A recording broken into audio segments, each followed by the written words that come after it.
Welcome to the Football Historian Podcast. By all means, enjoy it. He will go right to the very top. Dos, tres, cuatro times. Here we go, Germans. I will turn these results round. All right, that's good manners. There's animosity, but there's no fight. If you can't beat them, join them. How do you make me feel sick if I look at you? No, I want to fight here. Don't drink, don't sleep with women, don't drive fast cars. Sometimes may be good, sometimes may be shit too! Hello, welcome to the Football Historian Podcast. I'm delighted to be joined by Lee McEvilly. Thank you very much for coming in. First question I ask everyone is, who are you and why are you here? Appreciate the invite, Pete. Thank you very much. Just through your invitation through Instagram, so shocked, but it's like, to be fair, it's brought a smile to my face as well, to be fair. Well, I'm sure you'll bring a smile to other people's faces when we go through your career. First question I want to ask you is, according to Wikipedia at least, you're known as the Sheriff. Is that right? And how come? No, it's funny you say that. So I work in DPD now, and I've only been called the Sheriff through there. It's got nothing to do with me football. So someone must have updated it, because what it was, it's a bit of a crazy story. I'm a giggler. I like banter, football banter, and some people can't grasp football banter in a work environment. And because, we're packed in, retired, and I've gone to the work environment. So I remember I was going into work, cut the long story short, I was probably acting a goat in the office, and the manager turned around and said to me, "Oi!" shout at me "What's your name, blah, blah?" I just turned around and went, "I'm the Sheriff." And everyone started laughing. And that was it. And it just grasped it. And to be fair, that manager was like, "No, I'm the boss. He's the boss," which he is. But it was just a bit of a laugh and a bit of a quick remark, comment. And it just stuck. And one of my shift managers bought me a badge. So we used to do a profile when you do a delivery. Your parcels getting delivered by Lee, and so on and so on. And he changed it to the Sheriff. Now all my customers used to call me the Sheriff. So it's only got nothing to do with me football. Nothing to do with me football. That's good though. Well, do you want me to call you Lee or the Sheriff from that one? Just call me Lee. Yeah, that's good, all right. Well, first bit is growing up in the city. Yeah, blue, is that correct? I'm a blue, yeah. Yeah, okay. And then so I class myself as an honest blue as well. Well, I'm a red. We've got Annie producing today who's a blue, though she doesn't look like she's dressed as one at the moment. You play football in the city, grew up in the area. Obviously, we all know how important football is. But what was it like for you? Who were the big players who you were playing against? Is it right, like Stephen Wright? Was it your age group? No, Stephen was my brother's age group. Right. So Stephen would be now 44, 45. I'm 42. So Stephen's 2 years old. I went to the same school as Stephen. Right. Knew Stephen since the age of 10. His dad used to run transfers, so going back to the days of grassroots football, I was only, to be fair, I was mentioning this to someone the other day about the development of kids nowadays, because when I played, how did you get on? Oh yeah, we won 25-0 and I scored 17, but it was full size 11 a side pitch, full size goal. And not where it's been blended in now, where you've got 5 aside, smaller goals, 8 aside, and so on and so on, through the age gap, which is obviously better. More people coming through now and stuff like that. But years ago, if you were big, fast, and you could strike a ball, you were scoring goals. Even though I was small, I was a bit nippy. To be fair, I had good players around me as well. At the Sunday level, I started off at Oral United at the age of under 8s, under 9s. We had a good pedigree of kids.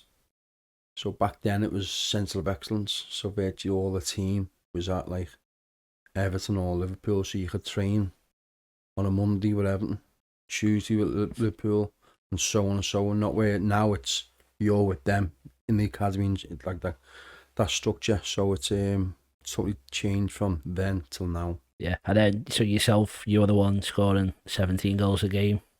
To be fair, I did score goals, yeah. And I used to get £1 a goal off my dad. My dad was on the cabs. He used to give me £1 a goal. We used to play this team called Scarsdale on the Jeffrey Humble. And I think we played them 3 weeks in the Bouncer League game, Cup game, a league game. I think I scored about 44 goals in 3 games. And probably bankrupt me halfway, do you know what I mean? But then you weren't learning nothing. I wouldn't say you were just the best player you'd know you'd stand there like a sore thumb. Like nowadays, it's all about like your position of playing, people checking your shoulders, shouting and stuff like that. So, like I was saying before, it's totally changed from when I played grassroots till now. And you made a bit of a name for yourself, I think, playing around in that area and growing up. You're working at Mackey's when you got your first initial break. So were you battling footy and trying to work at the time? No, to be fair, no, because going back now, so this was, I played my grassroots football with Oddle United, then they changed the name with the same team but changed the name to Merton Villa. Then I think Merton Villa folded. They had a rivalry with the Brunswick Colts from the age of 16. Then I think I jumped ship to the Brunny from the age of 16, 17, 18 it was. And we just, then again, we were probably the best team around here and we played the year above ourselves and we competed and we still won stuff. Then we went, I think, top of my head, I was working at McDonald's, just left school, done a few jobs as you do. Your dad's mate get you the job here and blah, blah, blah. So I worked at McDonald's and I played, oh no, so tell a lie, I was playing for the Brunny, then I played in a cup semi-final, sorry, for the Brunny against Burscough. So we represented, because the Brunny were like the best team around. Bootle FC at the time wanted to represent in this cup. There's a few connections from the Brunny involved with Bootle. So they said, well, because you are winning the league and you're competing well, we'll just use your team. So we competed in that tournament. I think it was like a Floodlit Cup or something like that. We played against Burscough youth team and we were 1 year younger and we played at Burscough on a Friday night. I think we won 3-1 and I scored 2, and the following morning this Burscough secretary's in my house saying, will you sign this contract? And I just seen £40 a week. Yep, I'll sign. So I signed for £40 a week as a kid of 17 it was. Yeah. Then I was working at McDonald's. At the same time. That was the same time, yeah. And what level was Burscough at that time? At the time, this breaks my heart, this to be fair. They were one below the conference. Where going back 99 to 2000, I'd say, roughly, might be a year out here. Yeah, so then going back now, so I'm sort of like grasping it now to grasping it then, towards like when you play non-league football now, you're saying to yourself, oh, you look around the dressing room and you think, oh, he's played 300 league games, he's done that. I walked into a Burscough dressing room and only knowing this prior to 10 years ago, not one of them played in, like, had a good career in the Football League. Yeah. And it was the best dressing room I've ever been in. Still is to the day. We still play. Them 10 to 15 to 20 lads are still in a group chat right now, till this day. Yeah. We play charity games. We played the charity game last week at Burscough.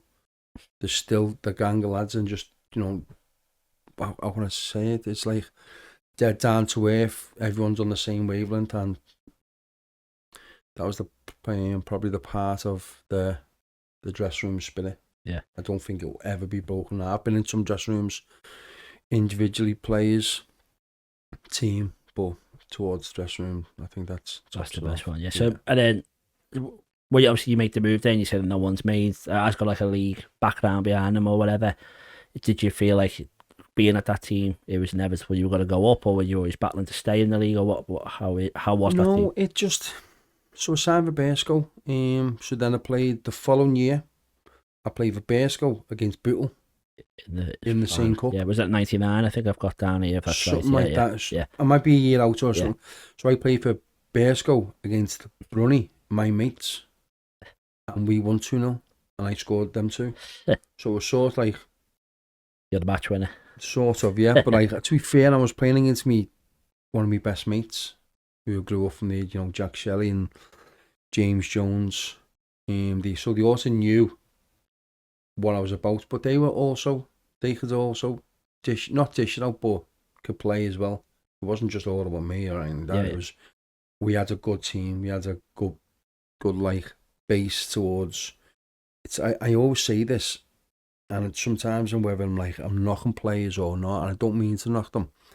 Do you mean you come across like good Sunday League footballers, very good and they're fit and they know the way Sunday League football plays, they're high tempo and blah blah, and they get about in it. Bruni had that, but then they could have had plays that could have went like a little bit higher, but then again, you know, you might become out your comfort zone and stuff like that. So I just took a chance.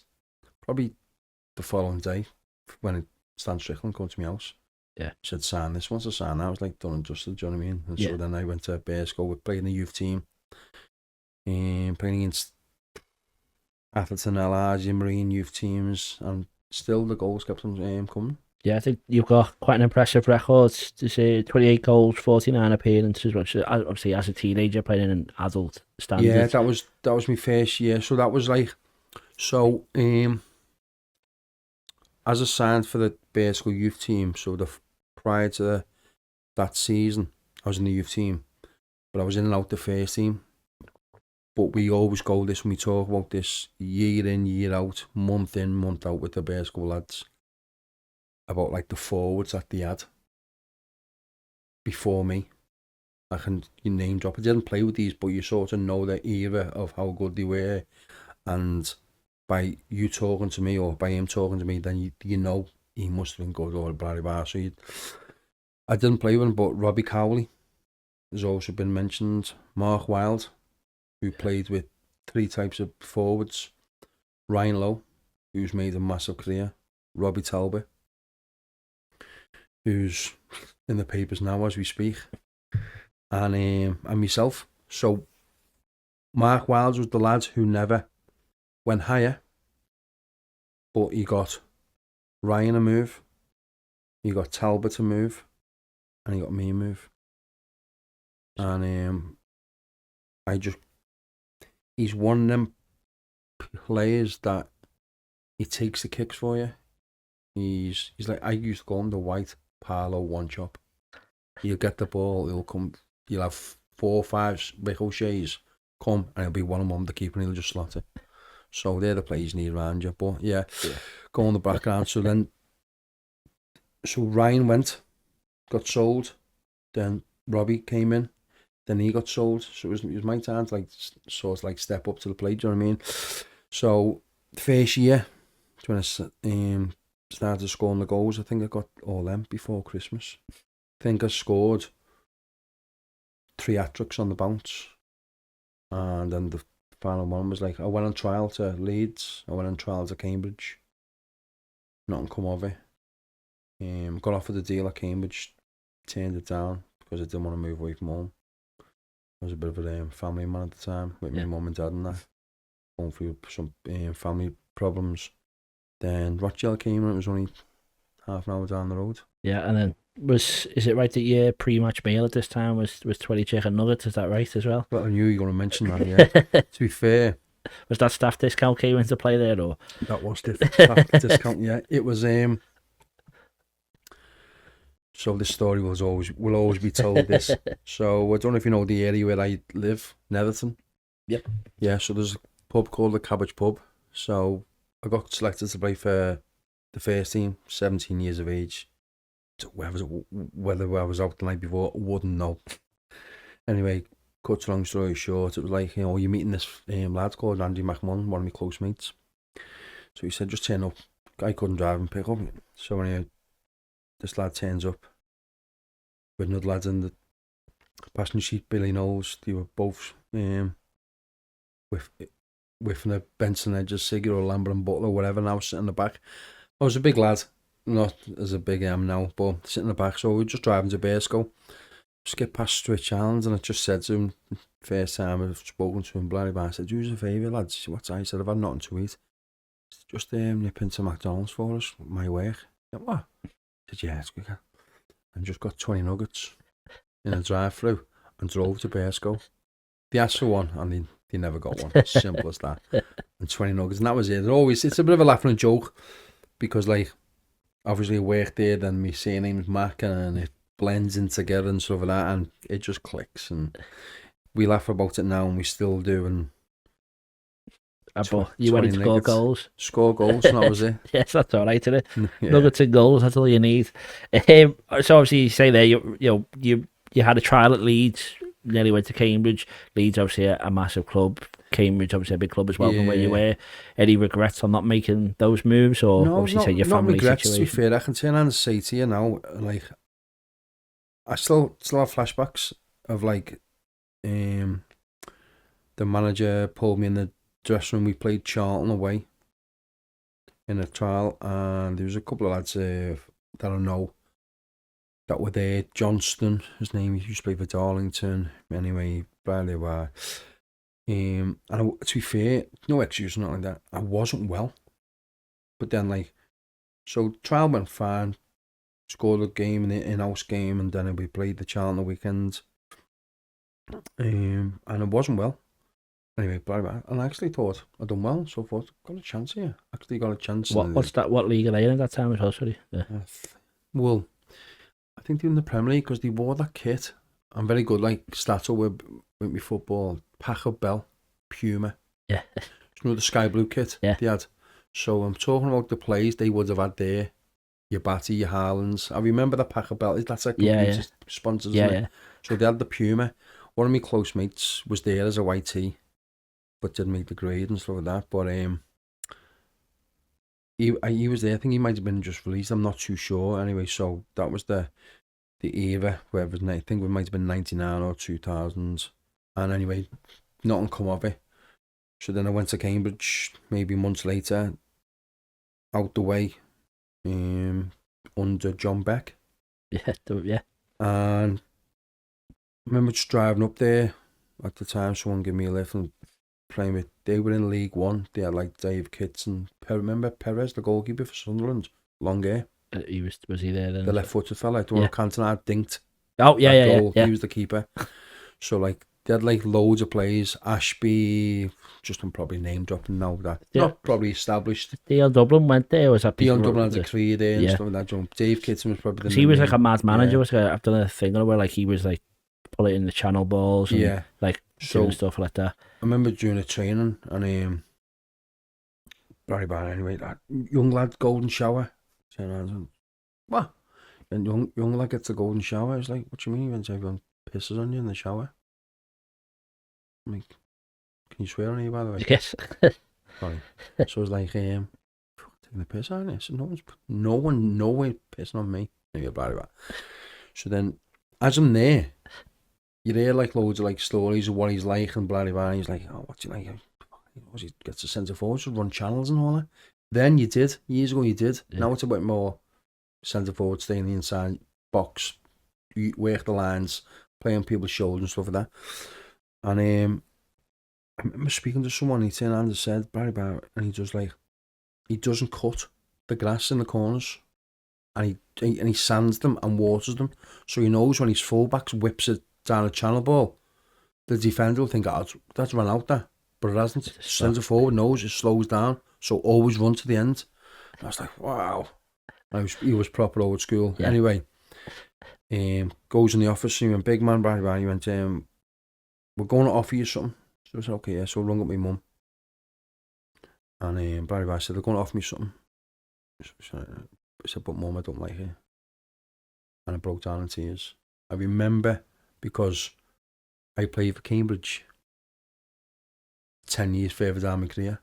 And I remember standing on the goalpost as an 18-year-old kid prior to 10 years ago, crying to my mum, saying I want to come home. Because I had a few family problems. My mum got put in prison when I was playing. My dad got put in prison when I was playing as well. So I was like, I am a family man towards my mum and dad and my family now and stuff like that. So at the time, I was like, so then when you look about 10 years down the line, like, whoa, mate, remember that? Yeah. So anyway, so we'll go back in the office and he went, big man, something's happened. So what's the I've just been sacked. John Beck, just been sacked there and then. He got beat by Wrexham the night before. Lee Trundle scored 2. So anyway, got sacked. So a fella called Glenn, or the other fella, I don't know what his name. He used to pick me up and bring him. He said, "This kid's got something, try him." Then I just went back to Burscough. I think I played a couple more games. Then that's when Rochdale came in on, got to move him. Boxing Day in the 2000s. Well, there's several sliding doors moments there. I'm sure, as you said, you look back on, and to make the decision to stay at home is obviously equally as admirable. Though, when to go to Rochdale, the 3rd division side at the time, which is League 2 now, Division 3. The manager, John Hollins, he's quite a famous former pro at Chelsea. Is that right? Yeah. So God rest his soul. Now he's not with us anymore. Lovely fella, lovely bloke. Didn't know of him when I was an 18-year-old kid. Yeah. Went down with my mum and dad and the secretary at Rochdale, at Burscough, sorry, Stan Strickland. Went down my dad's taxi. It was just off the cuff, no flash about it, nothing. Just a young kid, raw, rough, and who had something, could mix it, and that was it. Just went down, and whatever they would have offered me, probably 200 quid, I probably would have signed, even though my money weren't massive at the time, which I'll open up to. But just went there, and I was like, didn't know. I just thought it was like Premier League and Division 1 at the time. When you go lower, you're like, whoa. So then, 45 minutes away from home, they had a couple of scousers there, Kevin Townsend, close to. He used to drive, I didn't drive at the time, you see, so he just used to take me up. Anyway, getting back to the deal, it was, so when I walked in, he went like, "Do you have an agent?" I was like, "Which one of them?" It was just me. And so then we're like, "Well, we're going to give him this, we're going to give him £450 a week. First year, £550 a week, second year, £650 third year." I mean, mum turned around and said, How much are you paying him? Then she just looked at me and went, "You can start paying keep now." So I'm going back like 20 odd years, yes, which is £450, which is fantastic, do you know what I mean? But so then there was no more McDonald's for me. Well, there was, just not working. It's sly, wasn't it? Well, I think you made a good impression on John, because he described you, I've got a quote, as a super lad who was brave as a lion. How would you describe your playing style? Obviously, you're in League 2, as it nowadays. What was it like going in there? Were you all bouncing off everyone up front, or how would you describe your performance? I described it before, raw. Could mix it. And probably had no fear. Because, like, would I say the pressure was on me? No, probably not. Because I was just a young kid. I probably got into the academy football or centre of excellence in Wembley, and I never ever. I look back at me sometimes and say to myself, did they ever say to myself or my mum and dad, "I want to be a footballer"? I don't think I did. Even though it's every lad's dream, I just thought it was just off the cuff. Play with my mates, okay. Score a goal, okay. Let's go to the next level. Play, done at this level. Oh, he's talking about me there. He's going there. Okay, next level. And that was it. Then when I come to a stage of like, geez, it's easy this. Then sometimes something might kick in and say, you might get too cocky, which I might have done. I'm not saying I did, but I'll have regrets. Everyone's got regrets. But and I keep saying this: if you give me my career, what I've done now, I'd snap your hand off. So it was like proud of it massively, and probably underachieved as well. But getting back to the main question was, I wasn't scared of no one. I'd smash you, I'd boot you, I'd butt you, I'd do anything. You hit me, I'd hit you twice as hard. But also when I come off the pitch, I'll shake your hand and go battle or whatever, do you know what I mean? Yeah. I don't think you get that no more. Yeah, but it's probably maybe traditional number 9 type description of yourself, to different what we say the modern game maybe. Or... So now, I don't think I'll make it. Yeah. You don't make number 9s no more. Yeah. Even though, so I played. So when people say to me, actually, funny enough, Saturday afternoon just gone, I got a mention on TalkSport. My mate from work mentioned, went, I'm sure someone just mentioned you, Lee. I was like, really? You went TalkSport? You went, yeah. You went, they mentioned big lump and your name come into it. I said, that's great, that, isn't it? But then one fella mentioned, went, he wasn't a big lump from the age of 19 to 25. Yeah. But then when you start to get, like, you know, the calories jump on you and you game change, you get a couple of injuries and that pitch becomes smaller. The 18-yard box, as I was talking about the channels before, become 18-yard box, then the 6-yard box. Then you're like, next thing, you're over the hill, your legs are gone and you just stand as staffing on the nine. So going back to that is like, so when I first started Rochdale, I played with a striker called Clive Platt, who was bigger than me and more of a handful, 6'5", and could score, but technically not the best, but physically and puts himself about and knows the level was unbelievable. So I used to be like little man, big man, and I used to play off him. And for the first 6 months at Rochdale, my career, just shut up, kept on going higher, and he was like getting bids here, going, yeah, he's going there. And I was like, wow, just happened so fast. And when, you know, probably might get to in a minute. That was in the December, and then the April, I played a World Cup game for Northern Ireland. So that's how fast it was. Yeah. And then I scored great goals for the first 6 months of that career at Rochdale. It was crazy. Yeah, I've got it from the start. You know, obviously, as you say, you made a big impact. Hat-trick against York led to a call up to Northern Ireland under the 21s first. And it was under 21s for a few games that you made like 6 appearances, and then the full team, or was it the way around? You made straight into straight. Yeah. I know that's Spain. It was yeah, but we'll go on to the game. But first of all, like, why Northern Ireland? Because you don't sound Northern Irish. Funny because this story can go on. This is like, it's about a 10-minute story, but it's a good story, and everyone clicks and everyone says to me, "Oh, Lee, tell him that story," and stuff like that. So, but I'll tell you a little briefly on. So I'm sitting on the couch with a pair of England shorts on in my girlfriend's house, still with the partner now. My phone goes. Looked, I was like, unknown number. He went, Lee, bye. I said, hello. He said, Lee, Sammy McEvilly here. Blah. You've been selected to play for Northern Ireland. I went, who? I didn't know who Sammy McEvilly was. He went, you've been selected to play for Northern Ireland. I said, I'm not even Irish, mate. I said, who's this? Buttons him. Put the phone down. Phone goes again. I said, blah. Lee, no, serious, Sammy McEvilly. I said, listen, whoever this is, he said, you winded me up. I said, I'm not even Irish, mate. I said, I don't know what's going on.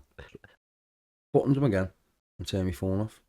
About 2 hours later, my half fella knocked at my house. So, well, me in-laws. I said, Lee, been trying to phone you. I said, someone's winding me up here, Dad. He said, why? He said, no, the club contacted me and said that you're an Irish Mac or a Scottish Mac. He said, no, you're an Irish Mac. So then you could go back to like your grandparents or your goldfishers, dogs, aunties, dads, whatever. Do you know what I mean? So you've been selected, and at the time, I never had a pot of pissing. I was working at McDonald's, been on Burscough, do you know what I mean? And at the first couple of months at Rochdale, they buggered up my wages and so on. Not to be ashamed of, you don't pick where you come from or anything like that. So, anyway, got selected to play, and I had to fly out to like Deportivo and stuff like that, and Windsor Park. So it was like, alright, so anyway, shuffle up, get all my gear together, and just went to the airport. Jumped in the taxi, go to the airport, and they were in the lobby. Sammy McEvilly, Jim Harvey, and a couple of other members of staff, and then introduced myself, blah, and that was it. Go up to your room. It's okay, yeah, so I'm looking around, so I see my door open.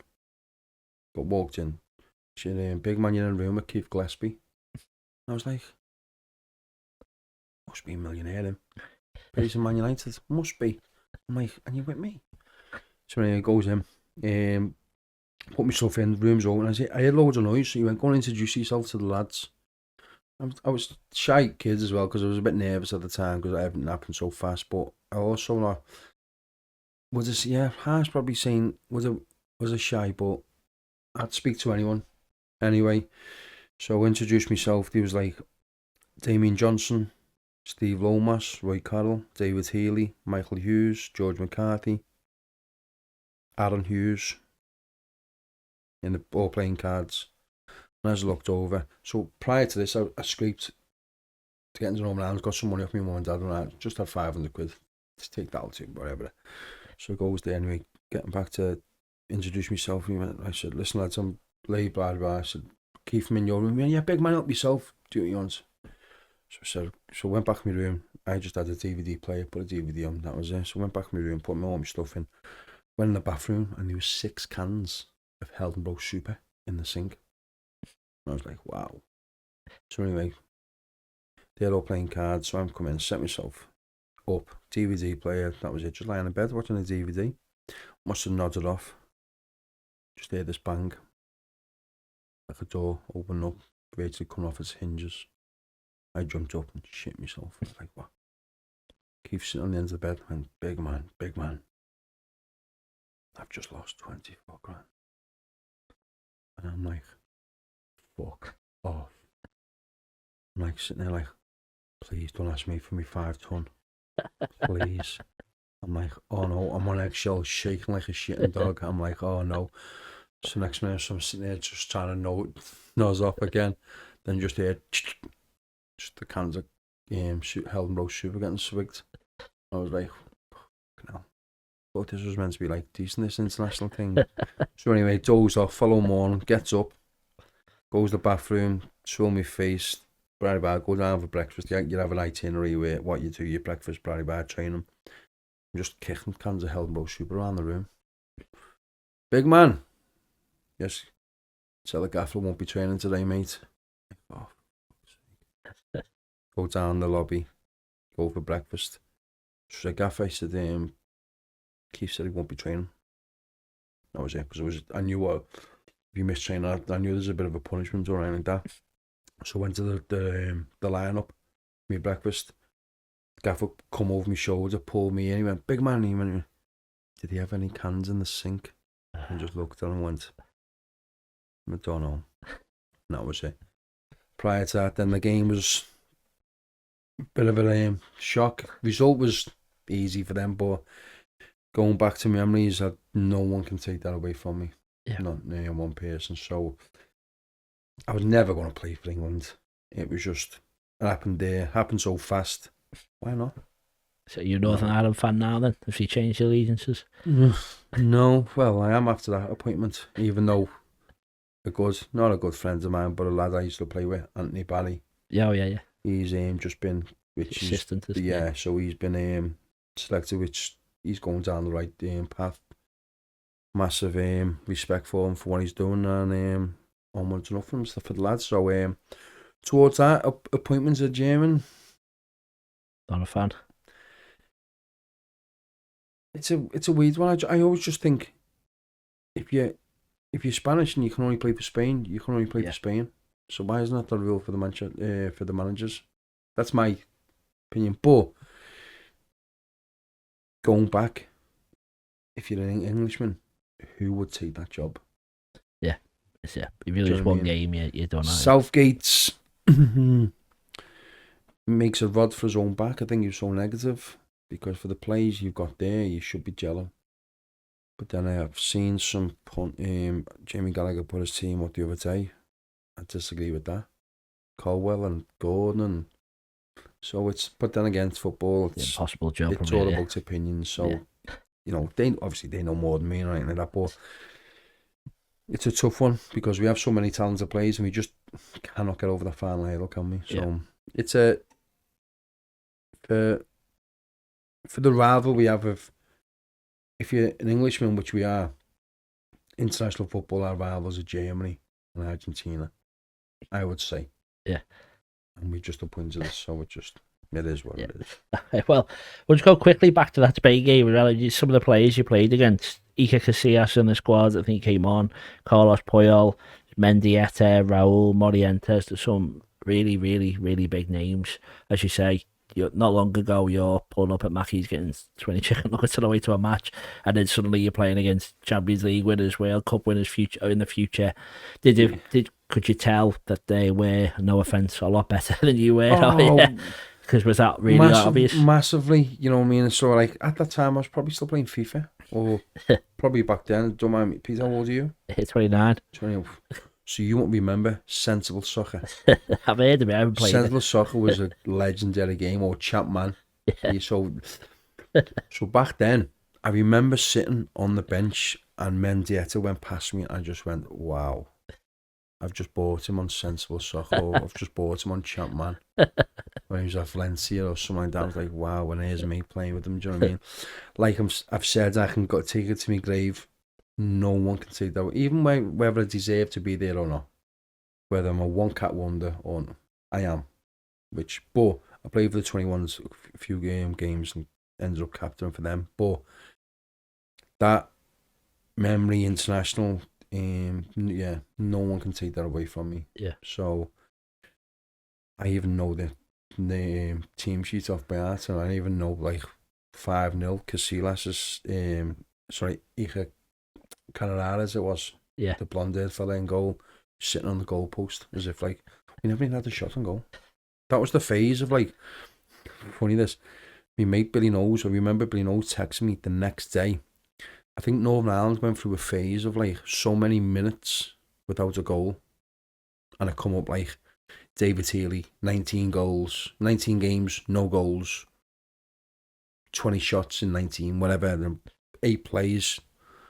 And I come up like, I was at the bottom, Liam McEvilly, 1 game, no goal. I was like, jeez, what, you just had like 20 minutes of an international debut and I'm getting knocked already. You get blamed for it, yeah. But it was in the, I think it might have been in the Guardian or the Daily Mail the next day or something. My mate just texted me like, which he's followed me career and still me good mate of mine. So I got put in that category. It was like a bit harsh, really.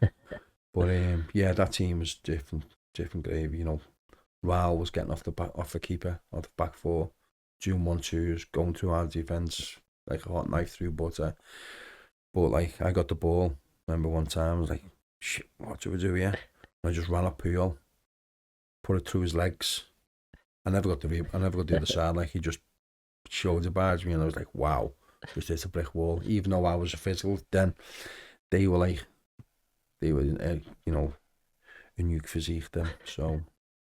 Yeah, well, they did go on, most of them, to win many Champions Leagues and had a World Cup. So I think that's fair enough. If you well, to be fair, I got Ivan Helge's shirt. I've still got it at my house. He's probably got my shirt, and the dog's probably shitting all over it as we speak. Or it's probably been some bin liner somewhere. But going back to that again, no one can take it away from me. No, which is good. Well, as you say, you did play for the under-21s a couple of times after. Do you think your first game for the under-21s was also against Spain under-21s? I was looking at that squad, and there's Victor Valdez, Mikel Arteta, Xabi Alonso, Albert Riera, Fernando Torres were all playing against you. So I remember this game. So they were in our group, and we played them in Deportivo, I think it was. And we played 4-5-1 formation. A fella called Roy Miller was our, you know what, just clicked on. Alan MacDonald, was it? Assistant manager, Queen's Park Rangers legend. Right. Sorry to say, he's not with us no more. I'm not too sure about Roy Miller. He was a bit older. Anyway, so we played a formation of 4-5-1. And at the time, Arteta was playing as the 6. So I had to man-mark Arteta and leave the back 4. So my manager said to me, you man-mark the 6. And let's just go to a 0-0, let's just drain it out. So we were time wasting after like 10 minutes. So like, but we had players that were decent. At Tony Capaldi, he was playing for Birmingham at the time. Warren Feeney was at Leeds. Kieran Toner, Paddy McCourt. Yeah. Which is, wow, what a player. Gavin Melock, Aston Villa. So this is just my memory. Duffy at the back. A lad called Morrison played for Sheffield Wednesday. So we had a decent team, but obviously name dropping them. They're way better than us. Yeah. So I remember Mark and Arteta, I think he was at Rangers at the time. And so back four, just let them have it, let them pass around.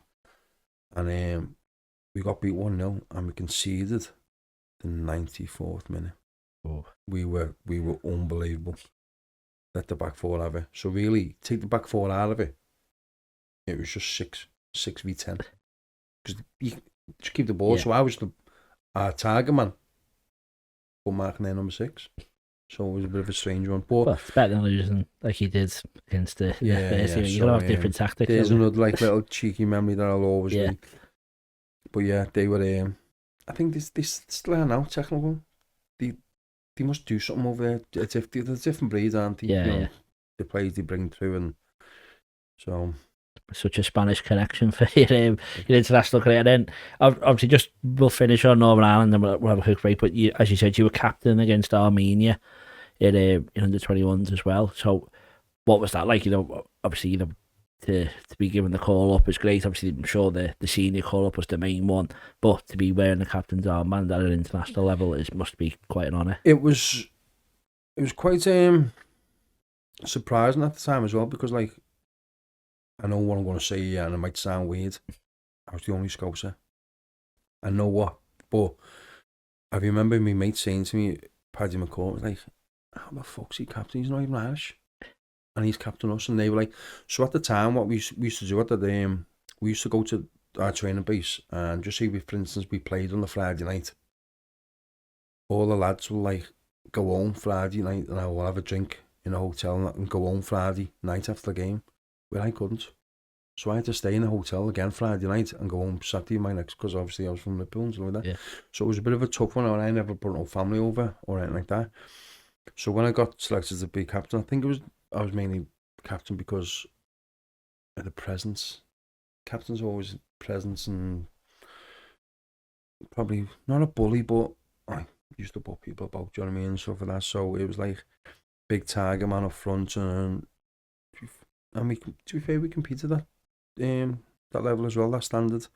Even though like back then, if you were playing likes of Spain's team, our teams are from like Division 2, Division 1, and theirs is like La Liga. So you're miles off it, do you know what I mean? So we played Armenia away, remember that one? We played Ukraine. I think it was Greece as well, if I'm right. So I've got a couple of shirts in my house now, but I remember one time, I think it might have been Armenia. This is the game, so like, you go for like in a hotel or blah, blah, blah, and you go for like your meal. So and the hotel and restaurant, what you know, I'll just have vegetable soup in the itinerary for your food and stuff like that, the menu. And I remember the fella came over to me and put a boiling boiling water in front of me, thinking, soup? He said, yeah, soup. I was like, just water. I was like, wow. I said, surely this can't be right, this. The next fella came over to me and sliced the carrot over my shoulder into the soup. He went to enjoy. I was like, is that your vegetable soup? I was like, I mean, what capacity the country was, or there was no money. It was rag ass. It was rough. It was terrible. So here's me thinking one step ahead. I just went upstairs in the hotel and had a pot noodle for me tea. So then prior to that, the game, so we had the game, and so we done it, go out for a warm up, pick the team, very bad pitch. It was like not ice, but it was cold. And I remember the snow was starting coming down. So we went up, done a warm up, pitch like that, then we went back in, tie up our socks, boots, blah, blah, put our shirts on, go back out, lead the line. As we went back out, pitch was covered in snow. Full pitch covered in snow, you know, bit of a delay. So we got delayed about 20 minutes. Next minute we come back out 20 minutes later, and the pitch had continued with the snow heavy, and he just painted blue lines over the snow. And we carried on, and we got beat 1-0 by Armenia. We got pummeled. They were used to it. Or... They were used to the cold weather. We were like, what the hell is this? So then 2 weeks later, or next visit to our place. It was like a group stage. Then I think we beat them 4-1 at our place. So it was a bit of a blessing in disguise, that game. But I remember them painting blue lines and give us a orange ball. Not one of us fancied it. So we didn't even fancy it, because then you look back at like the shit. It was like Beirut. It was terrible. The way that Armenia was a horrible country. Yeah, you look back at the captaincy with fond memories of your hot carrots. But then it was crazy, because like that's going back to that incident. It was like, wow, I used to say to myself, that's harsh, that, because if I was Irish and I was like, excuse me, if I was a diehard Irish, because they are Irish, are proper like loyal auntie, and especially Northern Ireland. I've got a Scouser who just turns up 3 games and he's captain. I think he was only captain 3 or 4 games. By whoever's on international duty, because I would think it was running out of the age app. But yeah, it was crazy. But that was it, really, to be fair. So I think how many caps did I get? 10? I've said 6 under 21s, 1 under 23, and then 1 for the first team. Which that's not bad, is it? I think you definitely take that. But we'll have a quick break, and we'll talk about the rest of your playing career, which is still quite lengthy. But we'll go through all those clubs in a couple of seconds. Hi, I'm Warren, the producer for the Football Historian podcast, and we're here today to talk to you about the Patreon subscription. Yes, so for just £1 a month for the first 100 people, there's a lot of benefits that you get, and I think £1 is a terrific deal. Pittance, yes, £1 only, and you get early access, which means at least 24 hours before everyone else gets the episode, you get to watch it. There's also an extra section, we call it the Football Historian Podcast Extra Time, and we ask all the questions to the guests that no one else gets to see unless you're a patron. And on top of that, you're the ones who get to ask the questions. You send them in, we tell you which guest is going to be coming and sitting in this chair. You ask them, we record it, you get to watch it. No one else does. On top of that, we do a monthly special. We did one last night. It was a quiz. You were there. Yeah, bedlam and great content. Yeah, so hopefully you can watch that. As I said, we've got a round on Linvoy Primus or Lionel Messi. We've done mastermind stuff, all that. That's going to happen every month. The bigger this grows, we're going to do it even more regularly. Hopefully it'll be once a week. But we need your support. So to do that, £1 a month for the first 100 people. Your early support will be rewarded. From then on, it's £3 a month if you want to support us. If you want to pay £5 a month, you get all that we've just mentioned, but you get a poster. Warren will sign it, I'll sign it, all the lads. We'll get a few of the guests to do it as well. We'll send that out to you. And then for £10 a month, you get all that, the poster, all the early access, and you get a free copy of any of my books. So I've done one on Billy Liddell, Crossing the Park, Tommy Lawrence. They're all worth at least £20. For just £10, you get a copy of the book, all the stuff we've already mentioned. We'd really appreciate your support. We cannot do this without you. This really is a passion project, and anything people can put into it goes straight back into it. We don't take a wage. We're doing this for free. We're doing this because we enjoy what we do. That's it. It all makes the content better. And I say from just £1 a month, you can make our dreams come true. Thanks for the support. Enjoy the rest of the episode. Welcome back to the second section. Thank you for that one running away in the break. We'll go back to Rochdale. It's a bit different from playing against Torres, Alonso and Arteta for Spain, but you made a real name for yourself at the start. When, as you said there, everything felt easy with football, and you said you were getting offers flying in. At that point, did the hype maybe get to your head a bit in that? Did you think, you're going to be destined for the Premier League one day, or how were you feeling just in yourself at that time? I wouldn't. Going back to the question I said to myself when I was a kid, like, did I ever come across as saying I want to be a footballer or I want to be this? I don't think I got to the stage of like being a full-time footballer, going into training day in and day out. People could probably vouch for this. When I said to myself, I probably massively underachieved. Of my CV could have been a lot better. Could have played a higher. If someone ever had a pound for every person said to me, he should have made it a lot higher, or then I understand. So towards that, I just used to take game by game and go with the flow, do you know what I mean? And so it was a bit of a strange one, whether I was out of order to think that, or whether I just thought, well, was my attitude wrong? It was one of them, you might say to me, like people say to me, your attitude was wrong, which it probably was. Towards the phrase I'll always use, last on the training field, first off. Where you've got to be first on, last off. Yeah. Did I used to think I was bigger and better? No, I just used to thought I could turn up and just play with me mates. Yeah. Well, I think obviously you had reason to believe that you were flying. You're the first ever international for Rochdale. Is that correct? And then Yeah. You've obviously you scored in hat-tricks. You scored on plenty of goals. You even said yourself you'd had a trial with Leeds, and there was a chance of playing at a higher level. I think there was criticism of you of not being the best trainer, as you said there. So last on, first off, but also what are you not trying your hardest? Would you say, or what was it? No, it's crazy this because there's loads of rumours that used to spread about and stuff like that. And ask me anything you want, and I'll tell you straight. It doesn't bother me. Yeah, but anything like that. Do you know what I mean? Towards like, and you'd have pub talk. He done that and blah blah and stuff like that. And I didn't live the best life. My mum and dad never brought me up, and my family have no background of football. My brother played, but my dad never had a clue. Yeah. So I never had no guidance, and that's not knocking my mum and dad because I wouldn't swap them in the world or anything. Do you know what I mean? But I can see that, and they can go honestly. Do you know what I mean? I can tell you a joke now, and you would laugh your head off, and it got out. But that just shows you what my mum and dad are all about. Do you know what I mean?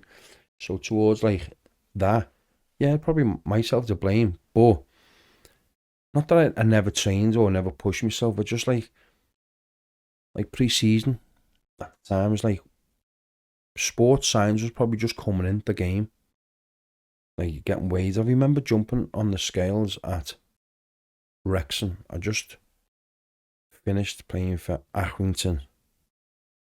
Wrexham signed me. I jumped on the scales. I just scored 29 goals, I think I scored, in the conference. And jumped on the scales at Wrexham. 15 stone 4. Names, the weight stays with me. 15 stone 4. And he tapped me on the belly. Dennis Smith, and went, I'm going to get you down to 40.5 stone. I went, you're simple not. I said, you've bought me for scoring 30 goals in the conference. You bought me. I never come here. You bought me. So you're buying last season. So you want to get me to... You won't get the player. Yeah. So at the time, Barry was like, I was doing extra training, horseshoes, figure of eights. Every day with Kevin Russell, his name was. Rooster, they used to call him. And I used to fucking hate him because he just used to punish me. Fucking running me ragged. Yeah, I'm going to get you down. Then he got me on this cabbage soup diet. He used to go on, get me one to cook, and I fucking stunk the house out. And it was fucking anemic. It was horrible. So I was like, I know, all jokes aside, I used to come into training. I had nothing in me. Nothing in me. So I went to, so I weren't playing. Or tell I might have been playing. I was in and out. I remember Joey Jones, played for Liverpool, Liverpool Legends. Yeah. So he was a reserve manager. He said, big man, you come play with me. Wear your heart in your sleeve, I'll get you fit. And I was fit. Just playing games, it's just me. The way I play. If I play heavy, top heavy, then I can get about. Do you know what I mean? And people don't realise, don't smoke with me on arse, but I could move. I was quick, powerful. So, anyway, got me down to 40.5 stone. I was like, wow. That's a Joey. After an hour, I was playing reserves. I said, I'm fucked, gone. You know, really? He said, my legs are gone. Nothing in me. So I said to the gaffer, I said, gaffer, I don't feel comfortable here. You know, why? He said, my legs are just gone. So I'm not lasting 90 minutes and all that. And that's where I just back up again. So there used to be a phase like, oh, you're going all the pre-season, you're going to find your £100 every pound and stuff like that, blah, blah. And that was it. So that season at Wrexham, I could only sign a 1-year contract. Well, I've got to move to Bradford City. Done and dusted. Yeah. So I must have done all right. Yeah. So then I got to move to Bradford City prior to the foot injury I had. Yeah. Nothing to do with my weight. So if you look at my ratio for Wrexham, that was pretty good. It was just like, did it look heavy-ish? Yeah, probably did. But back then, 25 years ago, you could probably get away with it. You couldn't now. Yeah. Because there are more athletes. But back then, I used to say to myself, but I'm scoring goals. What more he did? Well, we had Steve McNulty in him, and it was a previous guest, and he was saying like he'd win the trust of a manager, they'd get sacked, he'd leave club, and then you're then going to win them all over again because you don't look like the rest of the players who they think you should look like. To be fair, I've known Stephen. I've known Stephen for virtually all my football life. His dad started the Brunny Colts. I played with Peter, who's my age. I played in that cup final against Burscough. His brother was playing in the game. Gosh, yeah. Peter, great left foot. But like, it's crazy because I'm not knocking him, by the way, but when you like the weight is in your family, it's in their family. Peter, big lad. Yeah. Stephen, big lad. But Stephen's CV speaks for himself. Even though like he got promotion after promotion and stuff like that, and he didn't look the highlighted player. He stand out like a sore thumb because he wore big kits and stuff like that. Who cares? Yeah. He could play. That lad could play. Even though I was a bit, might be harsh, we might argue a little thing, and you're like, oh, where are you little? But he was probably a bit heavier than me. Yeah. Might have been. I might be wrong. But he's done excellent considering what. And then I remember my mate rung me, Dave Bayless, who got a lot of time for, respect for. He turned around and said to me, he was like, Barrow, he said, I think I'm going to let Macca go to Luton. And another mate of mine, Gary Barres, brought him to Barrow. He said he's the best signing I've ever made. He's a leader. I went on loan to Barrow and he was there, brief spell with him, blah, blah, and you can see he's a leader. But then you can see on the other side, you probably just look at him and judging a book by its cover, just look after himself. No, he's this, he's that. But wait till he proves you wrong. So you're probably in a season, that lad had to write off 4 months of his pre-season or start of the season because he has to prove people wrong. Every time. But look what he done.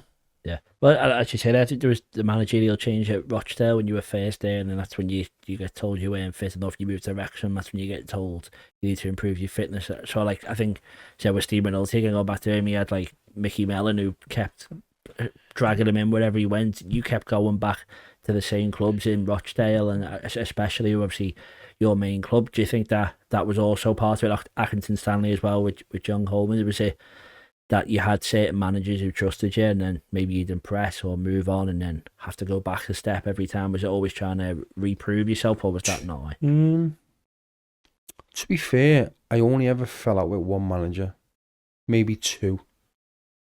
Steve Park and Brian Carey. They're the only probably two people that probably fell out. They probably, how can I put it? They probably highlighted me as like the bad apple. The easiest one, let's get on his weight. Let's get him. Yeah. That's an easy one, which is fair enough. But prior to the first stint at Rochdale, Parkin tried to sign me when he was at Barnsley. He got to move to Barnsley. So I was at Rochdale for 3 months. He tried to sign me. So, can't be do you know what I mean? Yeah. But yeah, briefly going on about the Rochdale situation, he shipped me out on loan. Yeah, you need to lose this. £3, you need to lose that. Get that done. What's £3? Anyway, blah, it is what it is. So went to Accrington. I was fine.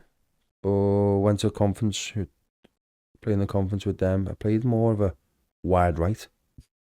We played with Paul Mullen up top, who was a Tiger man. I was wide right, and a fella called Lutel James, wide left. Me and Mullen got 50 goals. Us three must have got 70 goals between us. So then I got the move to Wrexham, but Wrexham I could only sign a 1 year deal at Wrexham because they were in administration at the time. So the fans bought me, and the supporters trust. So whoever it was, they bought me.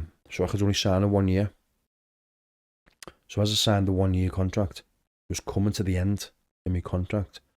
I just broke my metatarsal. I took a cortisone injection to play one game against Chester. After the game, I I declared my foot, it was gone. I think it'd gone during the game, I'd come off anyway. So then I go to Oswald Street, get an operation, get it pinned and plated and done all tests on my body and stuff like that. Like, yeah, you're 15 stone 4, blah, blah, blah, you're 6'2", and you got size 7.5 feet. And the fella was like, what? Your feet? I said, yeah. We got size 7.5, maybe a big 8. And they're like, wow, that's crazy for lads of your size. So my foot got pinned and plated. Come back, out for 3 months. Come back, 6 games to go for Wrexham. Dennis Smith offered me a deal, 2-year deal. There we go. And my agent, Gordon Armstrong, turned and said, you've got you to move to Bradford City. They'd just been relegated from the Championship to the League One. Yeah. Brito Carboni was there on 50 grand a week from the thing, and they were getting rid of them all and they were reshaping the team and blah, blah, blah. Richard Edgill, Man City and stuff like that. So, Nicky Summerby, all them players. So, anyway, goes down there. My agent went, right, what wage are you on there? So, yeah, you're on 12.50 at Wrexham, you're on this now. We're going to go for a big at Bradford because they just come off the Championship. So, okay, yeah. Goes down there with my cousin, Mark, with Gordon, Colin Todd. Yeah, so we had a figure in our heads. So we said, right, they'll be coming to the stadium looking at Valley Parade, and because we've been in the Premier League 2 years ago and blah, blah, blah, asking for bid wages. So we'll give you £3,000 a week, this and that and that. And my agent tapped me on the foot underneath the table because we were only asking for 2. So it was tapping me, so my mouth was just shut. He went, yeah. So it came out. What you think of that? We can ask for 3.5 now, can't we? We can get him up. Anyway, talk, went back in. Yeah, fine. Bradley Bar, signed 2-year deal, option of a 3rd. Carried on. Next minute, he went, go for your medical. Fella hit me twice in the hips, twice in my knees, and rolled my ankles twice. Lad's fit and ready to go. And that Colin Todd said to me, said to the physio, check his foot, his metatarsal. I just had the pins and plated. So, went for an x-ray. There is sitting there, a 3-inch bolt is sitting in the 5th metatarsal. Physio went, yeah, everything's signed, sealed, healed, rolled it, blah, blah, blah, yeah. So we went, Laid like you to come in pre-season, prove to me your foot's okay. So I said, okay, yeah. He said, then after that you can sign your deal. So I said, so I'm not getting paid? Yeah, no. So you come in for a month, 1st of July, then the contract will kick in June. Sorry, in the August. Sorry. So the pre-season started in July or whatever it was, later June. So I was ready to drop with my firstborn, Jack. So this was like 18 years ago. So blah. So I was like, I said, will I be insured? He went, no. I said, so what happens if it goes or if I get injured in that month? He went, just shake hands. So I was like, I said, Gordon, so come out the room, I said, Gordon, what? He went, so bit of bickering going on, blah. He's done, so come back out, and Wrexham rung Gordon up and said, right, there's a big offer here for you. Just come and sign right now. So classes failed in medical. Yeah. At Bradford, but it was. So anyway, so I walked away and said, no, I couldn't afford to do that, because if it goes or whatever, or if a bad injury in that month, I can't afford to do it anyway. But so I went back to Wrexham on the Friday, signed a 2-year deal, done and dusted. Prior to that, I'm standing there with a Bradford shirt, with a scarf and a ball. Signed number 8, McEvilly, done deal. All over Sky Sports, all over BBC, done and dusted, yeah, signed. So I'm getting hammered by Wrexham fans saying, he's fucking done this, he's shafted us, blah. Prior to the Friday, I went back to Wrexham, signed a big deal, 2-year contract on the Friday. On the Monday, I go into training. Kevin Russell throws me a ball. I chested it, volleyed it, put my foot down, my foot snapped. I was out for 6 months. But you'd signed the deal up before. I knew you were going to say that. But that's exactly what I thought. There's still obviously bad, yeah, but like, thank God that so then, yeah. So obviously the ink was dry, the contract was signed, the contract was put in. So then I'm sitting on a big deal at Wrexham. Fans thought to turn the, well, I did turn me back because I went to better my career and stuff like that. Then now I'm declared unfit. So I was out for like 6 months I was out for. So because like it shattered the bone, I was out for it because it's normally take 3 months for a metatarsal to heal. So it took 6 out. Then so I'm sitting on a big deal and Dennis Smith was like, "You fucking cunt, you shafted me, you've done this. You knew." I said, "Go back to the x-ray." They just didn't take the gamble because I had it. Yeah. You knew I'd done it for you, blah, blah, blah. So that was it. Come back, then I sort of got a bit of a bad name with Wrexham fans. Then I said a comment on radio that didn't go down well. You say what that was? Or? I can do. Just depends how where this goes. I just said, "Oh, Welsh inbreds." Okay. Do you know what I mean? Yeah, I can imagine that didn't go down well. No, it didn't. Because, and I'll be honest with you, I used to bring my wife, well, she is now, my missus and my lad to the game. I used to get hammered, absolutely hammered, for no reason. They offered me the deal. Do you know what I mean? I didn't say I want this, I wanted that. Do you know what I mean? They bought me anyway. But it carried on. So then Dennis Smith got sacked. I come back pre-season. So that 1 year is out of my contract. So I'm in my last year at Wrexham. Go in first day pre-season. Sorry, they still pay you and everything? Like they still, yeah. Your contract was 3-year deal. So I had 12 months left of my contract. Brian Carey took charge. Oh yeah, so it goes in. So I was number 9. Go into College Park. I'm sitting there. I went, "Gaffer, yeah. Right, man. Have a nice summer. Yeah, it's fine." So I'm walked in the dressing room and like everyone's there, like getting dressed and like, "Has he got my number 9 shirt on there? Training kit?" So the Gaffer, my training kit. He went, "Yeah, there is there. Number 13. I said, "Not number 13. I said, "Number 9. All numbers have changed." I said, "I'm not fucking wearing that." He's like, No. I said, "No, I'm telling you right now, I'm not wearing it. Simple as that." Macca, office. My first went, "To be fair, we might as well get it out the way now." We went, "Don't want you." I went, "What? Don't want you."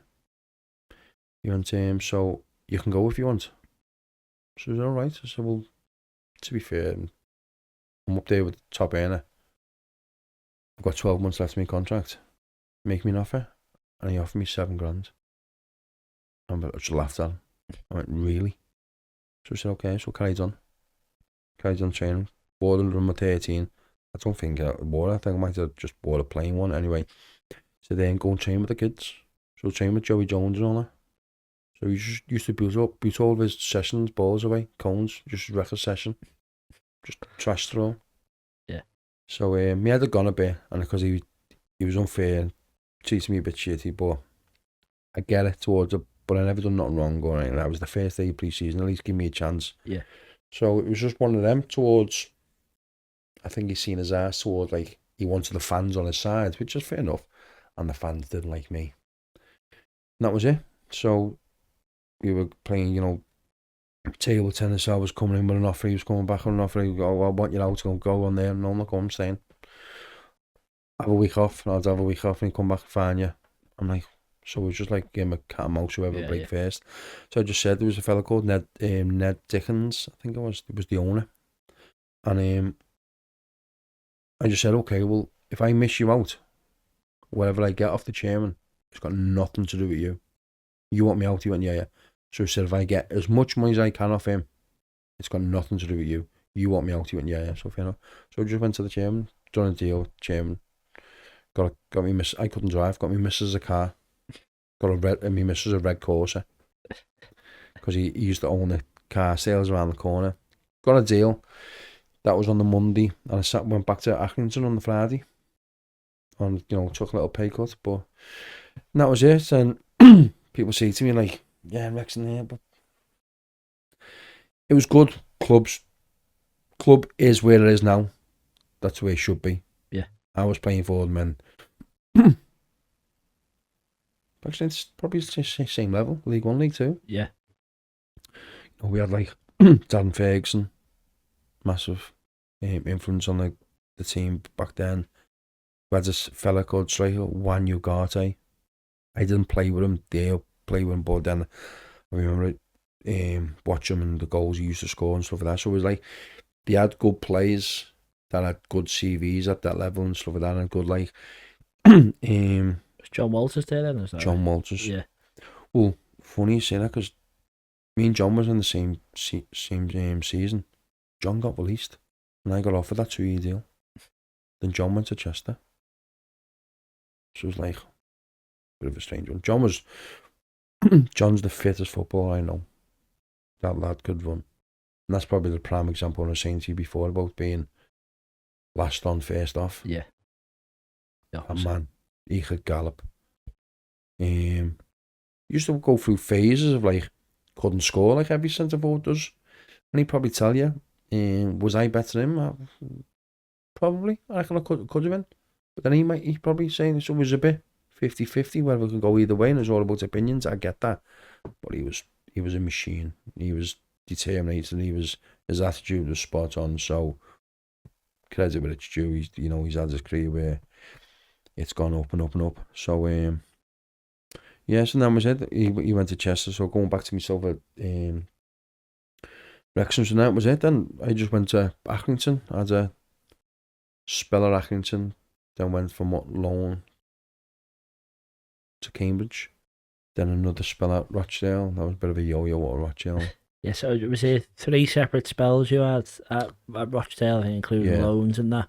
That's the club you made the most appearances for. Is there a reason you kept going back, or was it they wanted you, or you were happy to go there, or? They wanted me. The first one was the young kid who had a bit of non-league presence about him, but that one's been the Football League. The second one was I was on loan from Accrington. Yep. Coley wasn't playing me. Just went on loan. And Hilly, I played with David Flickroft, who was his second in command at the time. And Hilly's probably one of the best managers I've played under. Unbelievable. Very, very good. Sessions are good, the way he comes across, the way he makes you feel welcome. You're on the bench and you weren't playing, he'd still make you feel loved and welcome. He was a proper knitted family manager, and I still got utmost respect for him now. So then that was it. So then, sorry, I might get this mixed up. I went on loan with Hilly. Then I was started a couple of games. Then he put me on the bench. And I think I scored like 7 and 11 games. He kept on saying to me, "Why'd you keep scoring? Why'd you?" So anyway, then that was it. Then I think I went back to Accrington. My contract finished at Accrington. Then I signed permanent for Cambridge. Oh yeah, and that's when you're like late 20s, had you 10 years then, after the 18-year-old moment, that one there. Hilly bought me back again. So after him paying me up, my contract up, said like, release you. In other words, you're not good enough no more, blah, blah, blah. So then I went back to Accrington. My contract finished. Then I went to Cambridge, moved away for the first time under a manager called Gary Brabham. Yeah. A couple of mates, they went through a strategy of like signing scousers. Had 6 or 7 scousers. Done well. Started well. I think I top of my head 11 goals or something. I was gonna, get up your thing here. Let's have a look. So I said that you never drove, and that was your first move away from home. So what was that like for you? Obviously, just the other scouts there, and then I just used to sit my ass in the back of the car with Bolly and bees, snore my head off, and they used to picking me up. Yeah, so I think it's got it's 8 goals in 18 games. 8 goals in 18 games. And that must be league games, if that's right, for Cambridge, 08-09. Yeah, it might have been, That's according to Wikipedia. But. Yeah. Yeah, so that spell... And then you go from there on loan to Rochdale. Cambridge, that spell, so I signed permanent. So I went on loan from Accrington to Cambridge, got beaten in the playoff final. Yep. So I think I scored like 5 goals in 10 games near the end of the season. Then I was up at Accrington. My contract was up, so I got released. Then Cambridge offered me a deal. Moved away for the first time. Sort of like, probably the penny might have dropped. You know, I've got to work hard now. I've got to get fit. It doesn't come naturally. It doesn't get given to you overnight and stuff like that. So, you get out what you put in and stuff like that. So, started done a pre-season, got fit, started well. Even still then, carrying a little bit of weight. If you see pictures of still carrying a little bit top heavy, but could move. So then started well. I think I signed a 2-year deal. Then I never fell out with Brabs. I think he got a vibe that I wanted to go away, because I remember sitting in the stadium. He pulled me up and went, "Gaffer, can I have a word, Barry Brown?" We had just like a bit of a heart to heart. Still speak to him about it now. And he just said to me, "Do you want to go back home?" I'm like, "Where's this come from?" He said, "I'm leading goal scorer of the conference." I said, "I'm doing well, you've got me fit." He went, "Oh yeah, but I'm just thinking." I said, "Thinking why?" He said, "Your head's not here." I'm like, "Well, you've just dropped me." Then I came on at Grays 0-0. You dropped me, come on. And I scored the penalty, we went 1-0, so I'm not going to be happy. But anyway, so he went, "So do you want to go back home?" He went, "Why?" He went, "Rochdale, come back in for you." I'm like, "Oh," he went, "Yeah, so you can go back home." He went. So I'm like, wow. So whether this is true, I don't know the true story.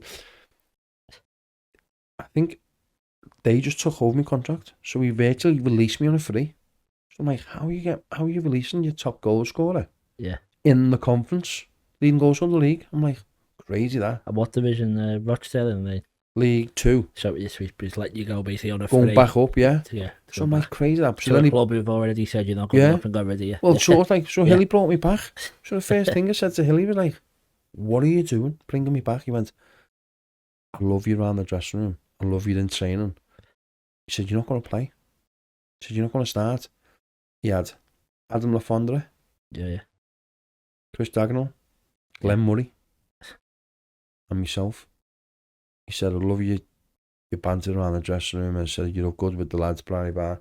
You're not going to play. You're just going to play 15 minutes. And you're going to keep doing what you're doing."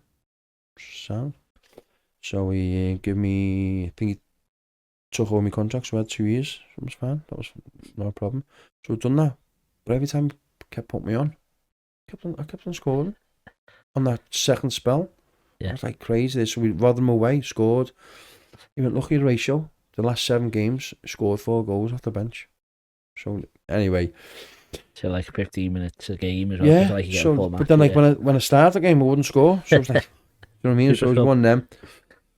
So it got to the end of the season, that season, and it was, I had 12 months left on it. He went, "Now it's time." He pulled me in. I remember we used to train at the old Manchester United training ground.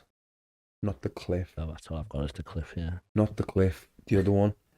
Littleton Road, used to be called. He just pulled me in. He went, "You got this left in your contract, blah, blah, blah." He said, "You're not going to play next year." So I'm going a different style. He said, "I love you, lad, blah, blah, blah. So I'm going to hit your pocket. I'm going to pay you up your full contract." So he said, "But can you take it monthly? I can't just give you it all up front." So he said, "I'll keep paying you for 12 months. So I said, "That's fine." Yeah. Shook his hand, the way it should be, done and dusted. Just went a different option, and I have utmost respect for that. 100%. It's honest here instead of 100%. Blaming something else. And I still go back now, a couple of Q&As at Rochdale as like Legends Nights and stuff like that, and he's there, and I go, Frank, Barry Barn, that was my nickname, Frank, and McEvilly. And that was it. So that was it. When I first come. So that's your club though, and I said you described on Wikipedia as a journeyman. Would you think that's fair enough? Because I don't think there's many clubs. It's just a lot of changes. But would you think that's fair enough to call you a journeyman? Or I think the most appearances you had in one spell for anyone was that first time you signed for Rochdale before you made moves elsewhere and all that. So do you think that's where it's come from? But as I said, it seems like a small collection of clubs that you just randomly going here, there, and back and forth. I just like no disrespect to non-league. I've done classes. They know the end of my career where you go for like, because you're not on contracts there. You're just getting like, 7 days, boom, go to another claim. It's like, so at that time I was playing for Marine. I'd finished with full-time training. I just had my shin rebuilt. Got a bolt in my shin. So this is when you've left Rochdale. They're paying you off monthly. Yeah. And So this is like you're now out the club. Now I'm saying to myself, done and dusted with full-time training. Done. Go and play part-time. Go and get a job. Yeah. Done and dusted. And how old are you there? Sorry. Like late 20s, is it? Or I'd say about 29 maybe. Yeah. Something like that. So I said, so started my job. Just went part-time football. And then days, money was still good part-time football. You know, went to Chorley, filed. They were big pays at the time and stuff like that. Then I went to Marine and played Marine. So, excuse me. My mate was the manager of Barrow, Dave Bayless. They were in the conference full time. I was playing for Marine, working, and he rung me up 6 games to go. He went to McEvilly, come and sign for me. I was like, no. Full time, no. He went, you don't have to train. Carry on doing what you're doing. Train for Marine. Keep working what you're doing. Come in 1 day a week, if you can, on your day off, whatever. And come and play for me. 5 games to go. I've got 4 league games. We need 6 points to stay up. I've got a semi-final of the FA Trophy to play against Salisbury away. And if we win that, we're at Wembley. Somebody come and play for us. I was like, I don't want to go full time. My body can't do it no more. He said, don't have to train. Keep doing what you're doing. So he said, I'll give you £500 a week. So I said, sound. Went and done it. He said, you're not going to play. You will not start 1 game. That doesn't it. Super sub again off the bench. That's the So, plan. he went, just come on, like if we're winning, shield the ball in the corner, swallow the ball in the corner, put yourself about, win this, or be a defensive header, whatever. So we play Luton. I think we draw our own. We get the 6 points, we stay up. We beat Salisbury 1-0. Greg Brundle scored. And we get to Wembley. So I'm like, boss little memory, this, isn't it? So anyway, game goes. Getting beat 1-0. 80 odd minutes, I think it was, or 75th minute. You went, Macca, go and get ready, get warm. There's your time. 15 minutes to go, whatever you want to do, go and do it. I'd change the style of play, get up to Wembley bar. After 2 minutes, I go and score a header, make it 1-1. Head goes, well, this and all that. Then we were massive underdogs for that game as well, by the way. Against Stevenage, they just won the conference, and they were massive egos. Green Wesley, and they were terrible. They were big time. And so at Barrow have just stayed in the conference. Yeah, so we were lower tier. They just won it. Oh, so is it Northern and then the Premier? Or? No, it was the conference, the full conference now. Okay, so we were lower conference. They won the league. Do you know what I mean? They were well better. Yeah. They were massive underdogs on the day. I equalised, made it 1-1, and we went on and won it 2-1. And that was it. Hell broke loose, Barry Bar. Carried on in Bales. Chairman loved me. God rest his soul. Passed away a couple of months back. So then, Chairman said to me, "There's a contract there for you." I went, "Don't want it." I said, "That's me. I'm done now. Yeah, I'll go out on that. I'm done and dusted. I will not play full-time football no more." And I couldn't do it. Not just you know when you're gone, your style of football goes and getting back to the size of the pitch, the width, getting smaller and smaller and smaller. I was getting older and I couldn't move a bit. Then I become that phrase what I got mentioned on the radio was a big lump. So it was like, and that was it then. Then I went to play centre half in non-league football, where I come from. So they've done a bit of a, when I say journeyman, people, it was like, oh, we'll go for 7 days and then get him in. So is that what it went at that level? Is no one on 2-year contracts? Everyone no, got a little. It's probably changed now. Yeah, but going back years ago, you weren't, because they're not going to sell me at 30. You only put a lad on a contract if you can see profit in it. Yeah, and like Burscough put in me when I was 18, give him a contract. We'll go and sell him. Yeah. We'll go and sell him for 30 grand, which he did. So when you go back to the end of your career, it's normally your contract's done verbally. Sign this, I'll give you 450. Give you 5 ton. Dave Chalmers, yeah, I'll give you this. Yeah, sound. Playing non-league football, that doesn't bother me. Because not that my head had gone, but I knew I had my career, do you know what I mean? Yeah. So now it's time to like go and get a job. So in your head, Wembley's the end and the rest is you just playing the other weekend, just but it's just pick up the money. Highest level that some people will ever play at. Do you know what I mean? And then you got younger kids, now it's time for you to do what I've done, or not just saying I've done loads, but I've done now, I'm past. So then you just drop. And by the time when you drop, the penny drops and that's it, your career's done. Yeah, well, if I mention one club that you did play at in the later years, when we'll say is Sligo Rovers. I don't think it was a long spell, but that's playing crazy, that one. That's playing abroad. What was it like there? I was out of contract. My mate Paul Cook, manager at Chesterfield, rung me up and just said, "Would you fancy?" I was like, "Yeah, why not?" I don't know what kind of phase I'm in now, whether I'm still in 2010. It says here it's 2010. So that's after Barrow and before Burscough. So it's after Barrow. So that's when probably out of that cup final. So I'm thinking, so done and dusted. So to be fair, I went over to Sligo. So I was getting pains in my left shin bone. So I remember doing training, doing a little pre-season. Their pre-season is Christmas, I think. Okay, yeah. They have Christmas off, so their pre-season's January, I think. One of the two. Anyway, I know it's totally different than us. So anyway, done a pre-season, anyway, get you fit. Yeah, sound. I wasn't fit at the time because I'd had my pre-season, so I'd finished my season, and they were in season. Yeah. So anyway, done a pre-season. I was like, kept getting pains in my shin, and so Cookie said, right, I'll give it a deal. This amount of euros a week, blah, blah, and it's no contract. Sign a contract, but it's all in underneath the table. So yeah, that'll do me.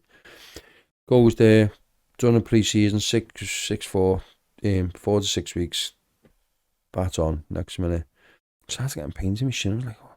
We played Drogheda in a game I played. Then the next day, I just could not move. My left shin bone was in agony.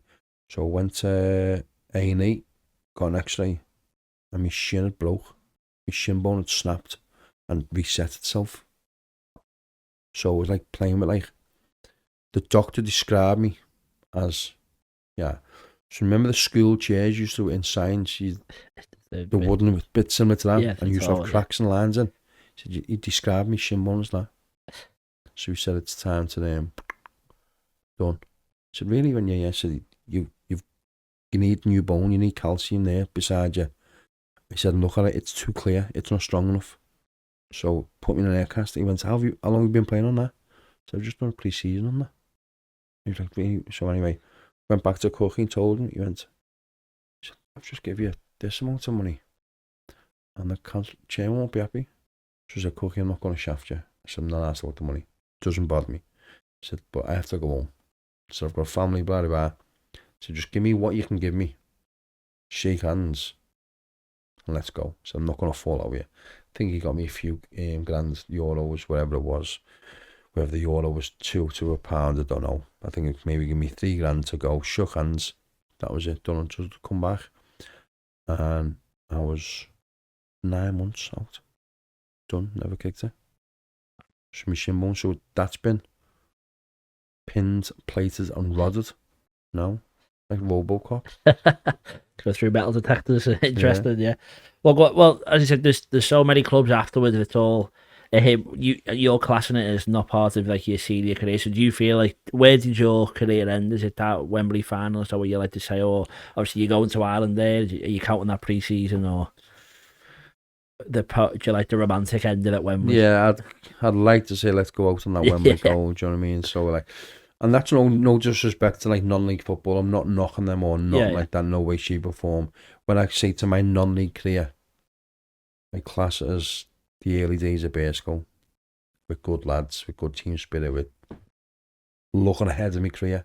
Yeah. When I go back to non-league, I'm looking down to my career because it's virtually finished, and I know I can't run to that channel, or he's better than me, or he's there. I can't do what I used to do, and your head thinks it's the best player in the world. Your body just can't do it. I still play now. Try and play now. Yeah. Over 40s football. I played. My mate said to me 6 weeks ago, "Do you want to come and play?" So right, we're short in the semi-final. I said, "I can get to over years. Don't have to play. Don't worry about it. It's easy. It's over 40s football." Played 1-4-1. We're in a cup final next week. Same cup final at Bootle FC. Will he play? So we only played centre half. So I was like, "Oh, come on, yeah." And to be fair, no disrespect, it is pretty easy. Just I can't move. I don't want to move. So I remember, anyway, we won 7-1 or something down there. Manager came on to me and said, "Lee, Barry," he said, "I know you played decent level, Barry." I said, "But you can play football till you're 60. I said, "You're that good. Just that you can't move." It made me feel great. It's just great with the ball, neat and tidy, keep the ball, and you can hit a diagonal, win all your headers, whatever. But I couldn't move. Could not move. But then which 40-year-old lad's going to run you? No, they're not going to run you. So that was on the Saturday afternoon. Sunday, I went to work. Sunday, Monday, Tuesday, Wednesday, Thursday, could not move my body. I'd like someone put pins in my shoes. I couldn't move. I was getting in and out my van. I said, "That's it. I'm done and dusted." Done and dusted. They keep asking me. I'm still in the group now. And it's knack vets. Good lads. But when 10 years ago, they're like 34, 35, 38, 39. So that's them. They haven't played football all life and got knocks, and that's not. And by the way, I'm not knocking them. Do you know what I mean? I just like, when it's done. And most of probably the time is like I've just had a new baby. She's 2 at the minute. So I just thought, you know what? That's it. I'm done. Just getting out of bed. I just can't move. So now I declare myself as retired, but only play for Burscough Legends in charity games. That's it, done. The sheriff hung up his badge. Is that all? Yeah. Yeah. But well, the last couple of questions on your career. Just, are you happy looking back on it? Are you happy with your football career? Yeah, I said to you before, would you, at the age of 19, 18, would you offer me this? You're going to do that, you're going to do that, you're going to have them memories, you're going to do this? I would have snapped your hand off. Yeah. I was a scruffy kid from Netherton with a bit of talent, raw. You could hit me, I'd hit you twice as harder. I knew where the goal was. So that was it, really. It gives me goosebumpers for what I've done, what I've achieved. But it's also a bit of a negative thing where what I could have achieved more, if you get me. So there's ups and downs, and every career is going to be. Yeah, I'm sure every player thinks that, don't they? He said, and then the last one would be if you could go back to a young Lee before Burscough played in the 1999 Liverpool Senior Cup final and told him what was going to come ahead. Would you give him advice on what to change, what to do, what not to do, or just go and do it as you do it? In the what game? So you're playing for Burscough in that cup final initially at the start, yeah. So what would you have said to yourself then, and would it have been able to help what came ahead? Probably just boils down to the main thing that probably comes with me, attitude, or I didn't realise how good I was, or how I could have been, if I would have went the extra mile. Yeah. If I did have a moment, not a moment that this might be a bit harsh, my dad this, and a dad with a background in football. Now my lad's a footballer now. He's at Burnley. Yeah. He just signed a professional deal. Now he knows I've got a background. So where I went wrong, I've got a chance to correct it. Yeah. So this is not knocking me down again. I can look at him and he's like, he was oblivious. Never had a clue. But I wouldn't swap it. Not many people have got a CV of what I've got. So the age of 18, I'd snap me hand off for what you've got an 18-year-old to give that advice to. Yeah, he was 18 last week, so yeah, he's got his career ahead of him. He's suspended at the minute, so he's got a bit of that McEvilly violence in him. All right, that's good. Well, there's a couple more sections, but thank you so much for going through that. I say it's a long Wikipedia page where he wants to search it, but it's still definitely worth going through. So thank you very much. We'll have a quick break. We'll see you in a sec. Welcome back to the next section of the Football Historian Podcast. Sorry, Pete. I'm really sorry to interrupt you. Where'd you get that shirt from? Oh, this Lazio number's just from Classic Football Shirts. Where'd you get yours from? Thank you. Mine's from Classic Football Shirts as well. Wow. Well, when I bought my shirt, I used the code TFH10 to get 10% off all orders. Did you use the same? I did. I used a discount code. I think it was the same as yours. Oh, TFH10. Oh, that's great, because if you want to get 10% off all your orders, you can use TFH10 at classicfootballshirts.com. Unbelievable deal.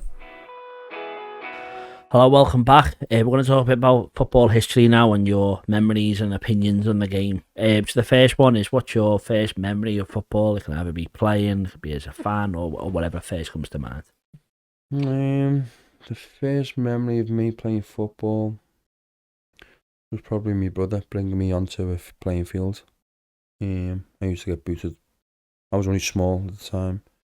He was 2 years older than me. I've got an older brother, Stephen, who's never interested in football. Paul was very gifted. There's still an argument in my house now. My dad still thinks he's a better footballer than me. I'm like, Dad, come on, son, wake up. But we'll get to that.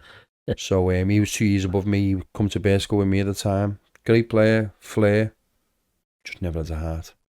Just never had a heart. Where I had a little bit of flair, a little bit of this, but could mix it. If you hit me, I'd give it back. With him, if you hit him, he was a bit more like get the ball and cross it in, and step overs where I went. I was just like, hit a pass and shoulder barge and get out the way. Next one, a bit raw. So they were the days where I used to go on a field called St. Oswald's over the road from my mum and dad's. Have a game of heads and balls. Goal posts as your jumpers, and you leave your jumper and you go through how many tracky tops. So they were I'll never forget them. Or have a game of football, tennis or gates. Then it just blended from there. Yeah. Really, that will always. Then there's a couple of memories. My first cup final against Taylor's Arms for Oral United. Scored in 3. Bootle boys. So there's a few. Good memories. And then you're a Blue, as we said before. Did you watch Everton after that time? Were you on the match? It's crazy this, and I've never used to go to the game. Never had a season ticket. Never. I just bum them now. So my mate just goes, he'll just text me every day, free tickets there, spare, so I'll go. But why I never used to go, because I've got 2 lads and they've always played football, and now I do my lad's 18, I've done what I've had to do with him. He's got where he is now by himself.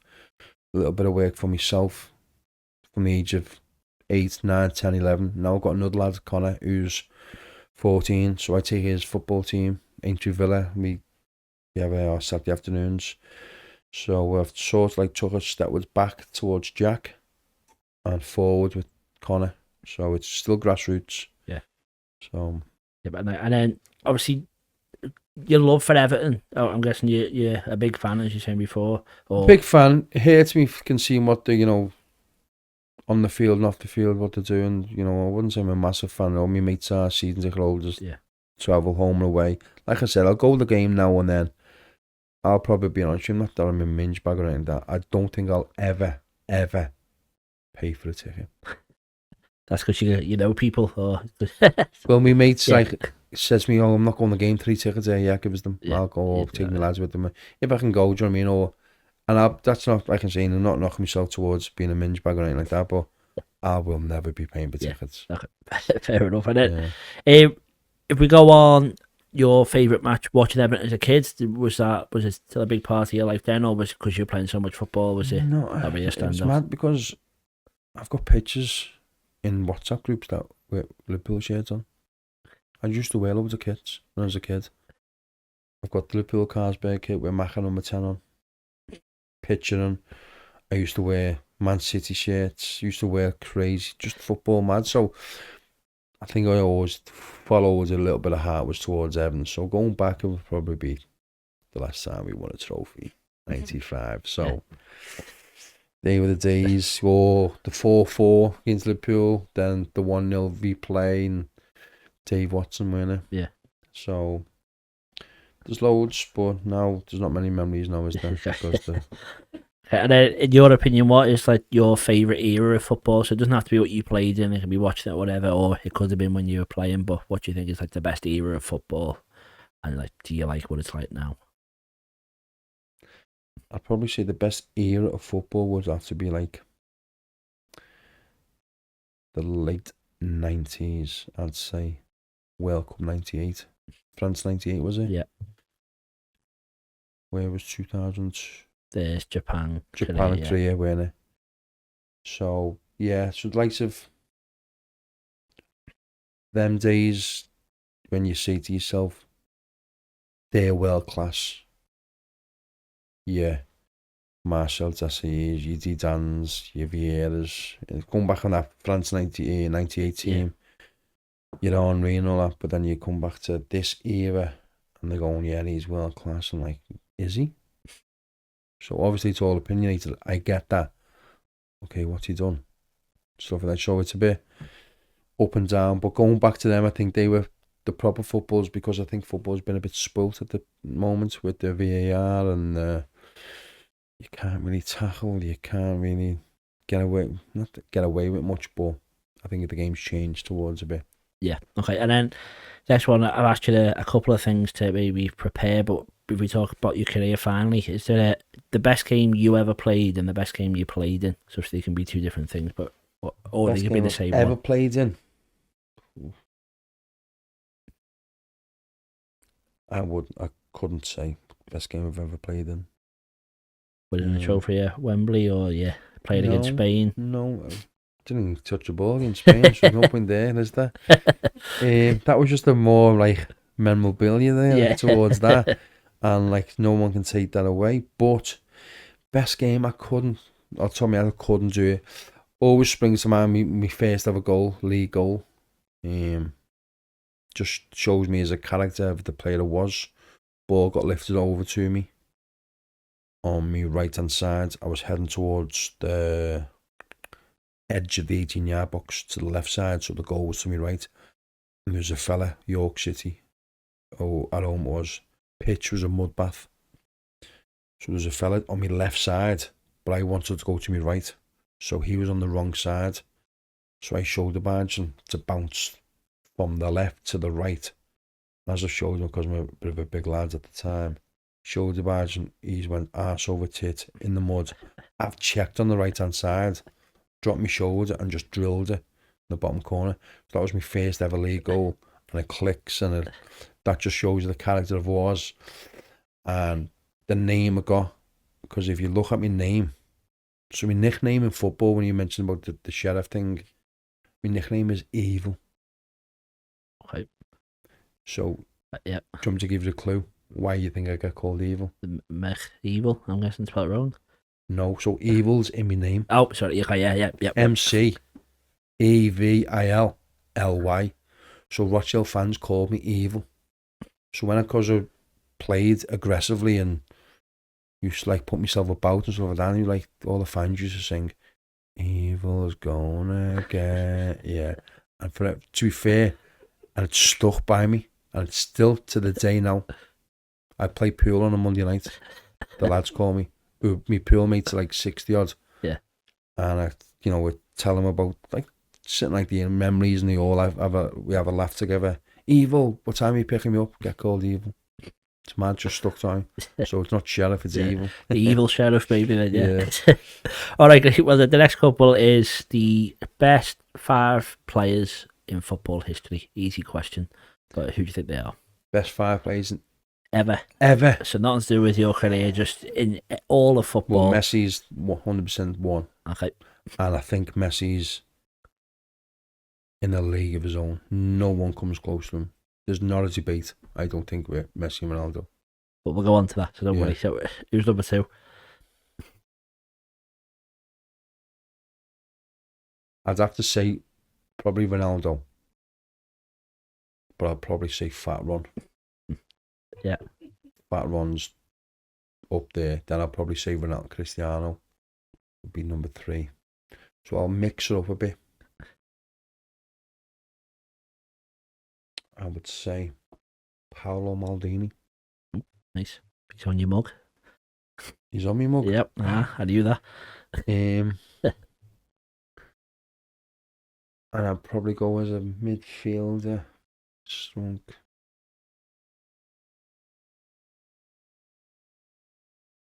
Zinedine Zidane. Let's go for one. Okay, that's a good one. And then the next one is all-time 5-a-side team of people you've played with.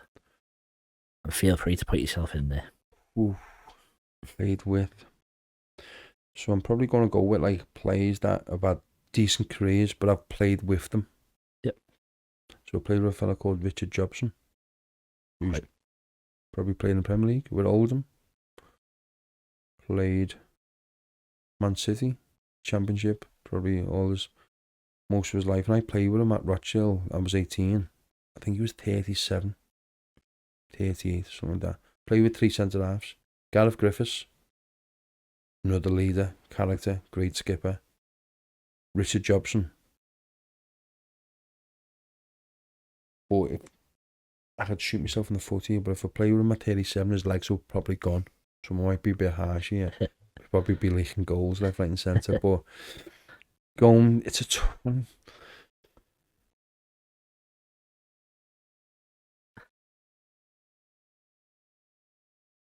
I could say Richard Jobson.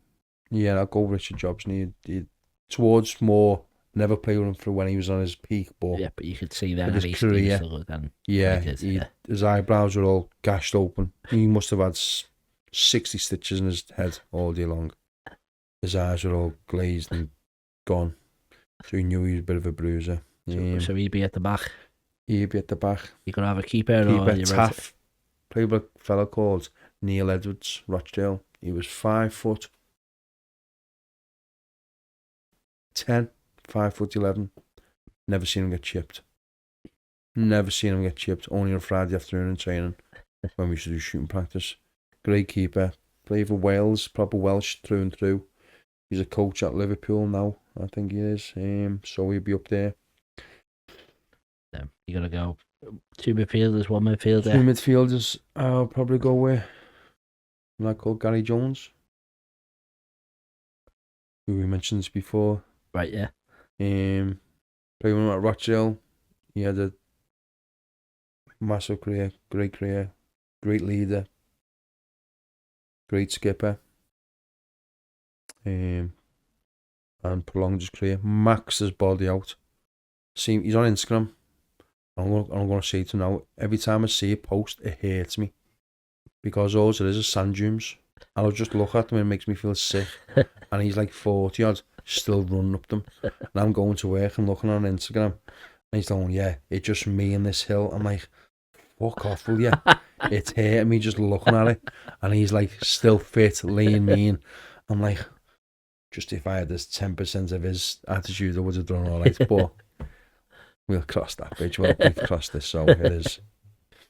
So Jonah, and I'd have to put a lad called Paddy McCourt. Yep. Have you ever heard his name come across? Yeah, I can't think, but yeah, were you with him in Ireland? So when you got a bit of spare time, just Google him and YouTube him and watch him. So he from Northern Ireland. I got selected with Northern Ireland with him, and I jumped on before him. I was the first one. He was there, blah blah blah. He used to get called the Derry Pele. Honest to God, my dad turned around and said he had more ability than Ronaldo when he was at Man United. The kid would send you. Went the quickest. Couldn't run. The unfittest player I've seen in pre-season. So he knew he should do like 12-minute run. You have to do 400 metre track. An average footballer will get about 7.5 to 8 laps. He'll get 6. So you should say to yourself, oh, just be in front of Paddy, you'll be all right. You're in front of Paddy. If you're behind Paddy, you're fucked. But pre-season, he was dog shit. But when the balls come out, wow, he would send you dizzy. So when you got a bit of spare time, you want to do a bit more stats or anything like that, watch him and watch his goals. You got to move to Celtic. Just on his feet, do you reckon? Honest to God. Gordon Strachan said, you can do pre-season with a ball. You run round that 400 metre track with a ball. He was a magician. Striker, I'd have to say, didn't play with him in the pro game. One of my good mates, great career, and he's going to have a better managerial career, would be Ryan Lowe. Probably one of the best natural finishers you'll ever see. So, natural finishers, obviously, we all know what they are, like an Ian Rush and stuff like that, and I've played with some, I've seen some levels. Ryan Lowe was the best right-footed finisher I've ever seen, towards the level I achieved. Kevin Townsend was up there, his finishing. And a lad called Leighton McEvilly, who went into the pro game for whatever reason, went to non-league and done the Sunday football, that's like grassroots, or the National Cup, which is a big thing around here. Them three people, natural finishing wise, levels are different. Obviously, like Ryan played and Kevin Leighton played like League Two and the conference and went down and blah blah blah. But natural finishes were unbelievable. Even till the day now, Leighton now, the age of 40, on a Sunday afternoon, his finishing is frightening. Great lads as well. Kevin, great lad, finisher. Ryan, finishes frightening. So I would have to say Ryan. Yes to nod. Yeah. And then if I can ask you for a super sub, come up and change the game yourself. No. You're allowed to. No. It's mad because I've never ever been described myself as a super sub, and no. But it was just when them two spells at Rochdale had. So it was Paddy was up there with a super sub because like people, he's not fit enough to last the game. But then like when you're 20 minutes ago and you're knackered and the last thing you want is a dribble run at you. Yeah. And like I said before, just watch him. He sends you dizzy. Just look, he's not even the quickest. He just like moves his leg and people just fall over in front of him and just glides past you. It's crazy. Yeah. So it's a tough one, super sub that I've played with. Yeah. Robbie Talbot. Okay. Played with him at Burscough. Got to move to Morecambe. He's just, you might know this, Helen Flanagan. Yeah. That's his girlfriend. Oh yeah. Yeah. So, She's not. Annie is nodding, the producer. What? Annie, I was just no one can see her, but Annie, the producer, is nodding. Yeah. She knows who that is. Yeah. Fella now is one of my good mates, Robbie. He's on Slabs Go. Yeah. So after this, I'll show you a couple of pictures. So Robbie, that one's for you, by the way. So he played at Burscough, and because we had Ryan and Mark Wilde, me and him were like young, and Robbie had pace to burn. He was shit off a shovel. He was. So then again to that phase again, you don't want to be 20 minutes ago and you're like, oh yeah, 2 centre-halves got a cushy here, and he comes on. Yeah. Put 50 pence in the meter and he's gone. And he still says to the day now, I just need 20 minutes. That's all I need, 20 minutes. So super sub. He might laugh it off, but good lad. Very good lad. And I'd go for him because like he had pace to burn and defenders don't want to see that 20 minutes ago. Okay, boss. Well, we'll have our final break and then we're going to settle some of the biggest debates in football history. Good lad. Yeah. We'll see you in a sec. Are you looking for a Kazakhstani football team to support? Then I think FC Kemay is a team you should support. Do you agree? Growing up as a child, I always had FC Kemay posters on my bedroom wall. Well, and all the children of the Kazakhstani future will have FC Kemay posters on their wall because FC Kemay is the team to support, and because of that, Tom has made us a chant that we're all going to follow. So, up the Kemay, up the Kemay, up the Kemay. Make sure you follow them on all the social medias, all the posts and all the things you should follow will appear below us and right here.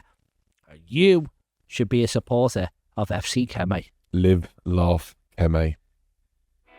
The debate.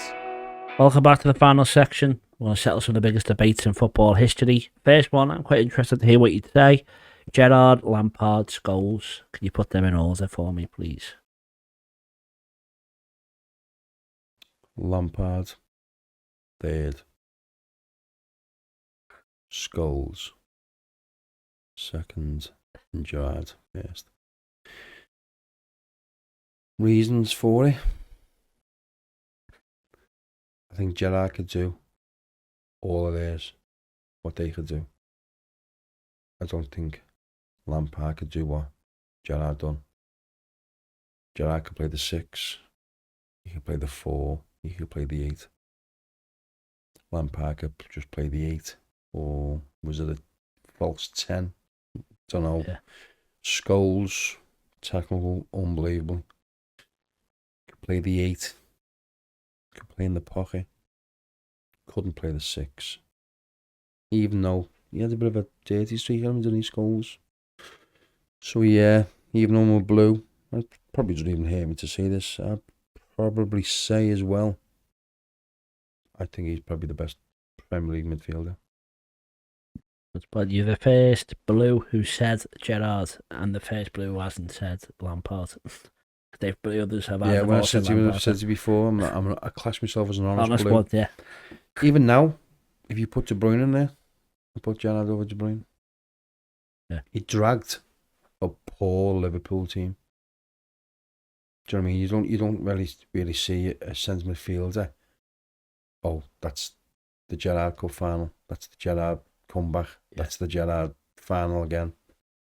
Istanbul, West Ham, Olympiacos. The aura he brought dog poo players.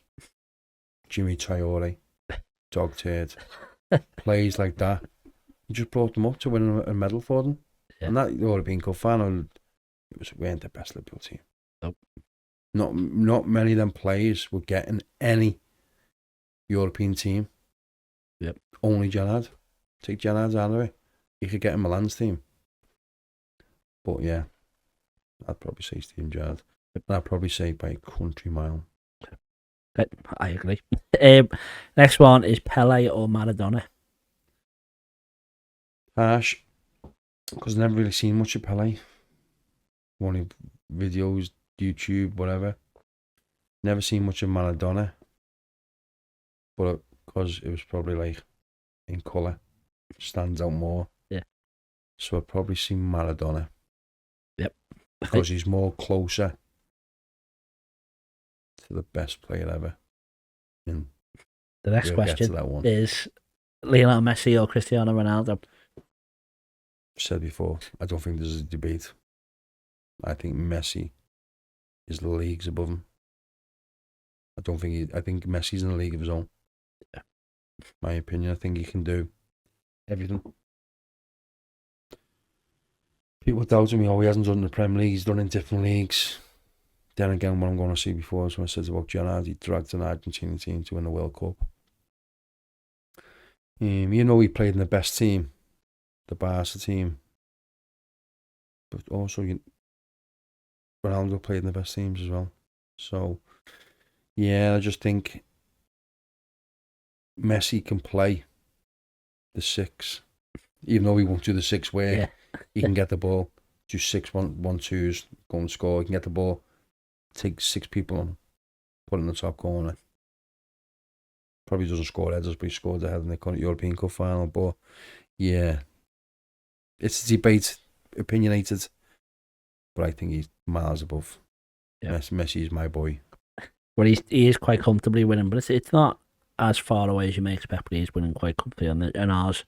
The next one is, if Messi and Ronaldo are the best 2 players of the last 10-15 years, who would you say is the third best behind them? Only in the last 10-15 years. Yeah, roughly, yeah. Because I put Fat Ron up there. Yeah. But how old is he? Was he just in the era? Yeah, I'd say he's probably just outside of it. Just outside it, so it's a harsh one. That's a strong one, because like you saying to me before about going on about world elite players and stuff like that, and you're going back France 98 that you could name drop, continue name drop. Now I'm saying to people like, and I argue the case and like Jude Bellingham, oh yeah, what's he done? Okay, he's won PFA or whatever. Or come back when he's won Ballon d'Ors and stuff like that. And I know he's got his career ahead of him. I might be a bit harsh, but my jury's still out on him. So let's go back. So I'm just looking to name. Well, we've had so names name we've had are like, we've had Neymar, we've had Suarez, we've had Bale, you've had De Bruyne, Iniesta. Trying to think of anything else. I think around that era, and I think last 10 years or so. So we're going back to 2013 onwards. I wouldn't put Neymar because I think Messi made them. Suarez, Gerrard made them to a point. Even though then he went to Barca and took another step towards greatness or whatever you can put it, but towards. Others who have won the Ballon d'Or is Modric, Lewandowski. They've probably been in and around the conversation. And then if you want to get recent, so I'll go with. It's a tough one, this year. I'll probably be wrong and people go, what? Yeah, that's what this whole section's about, I think. Struggling this one, to be fair. So I'll go with. See, I couldn't say De Bruyne because he hasn't done anything individually. Kaka just missed it. You can say him if you want. He's a bit more recent than the others, but yeah. Zizou, too much. Yeah, he's definitely far back, yeah. Zizou,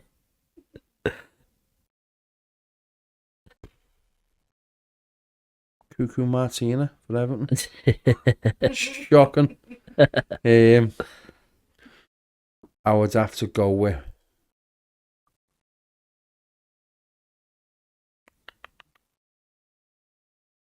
Modric, Iniesta, Modric. I'll go with Iniesta. That's a good shout. I think he's, yeah. There won't be too many disagreeing with that one. Yeah, that's too I'll bad. go with Iniesta. Right, the next question is, you're possibly the first international we've had in that chair. I think that's fair, so I can say. Would you rather be captain of Everton to win the league or captain of Northern Ireland to win the World Cup? Football country is the question.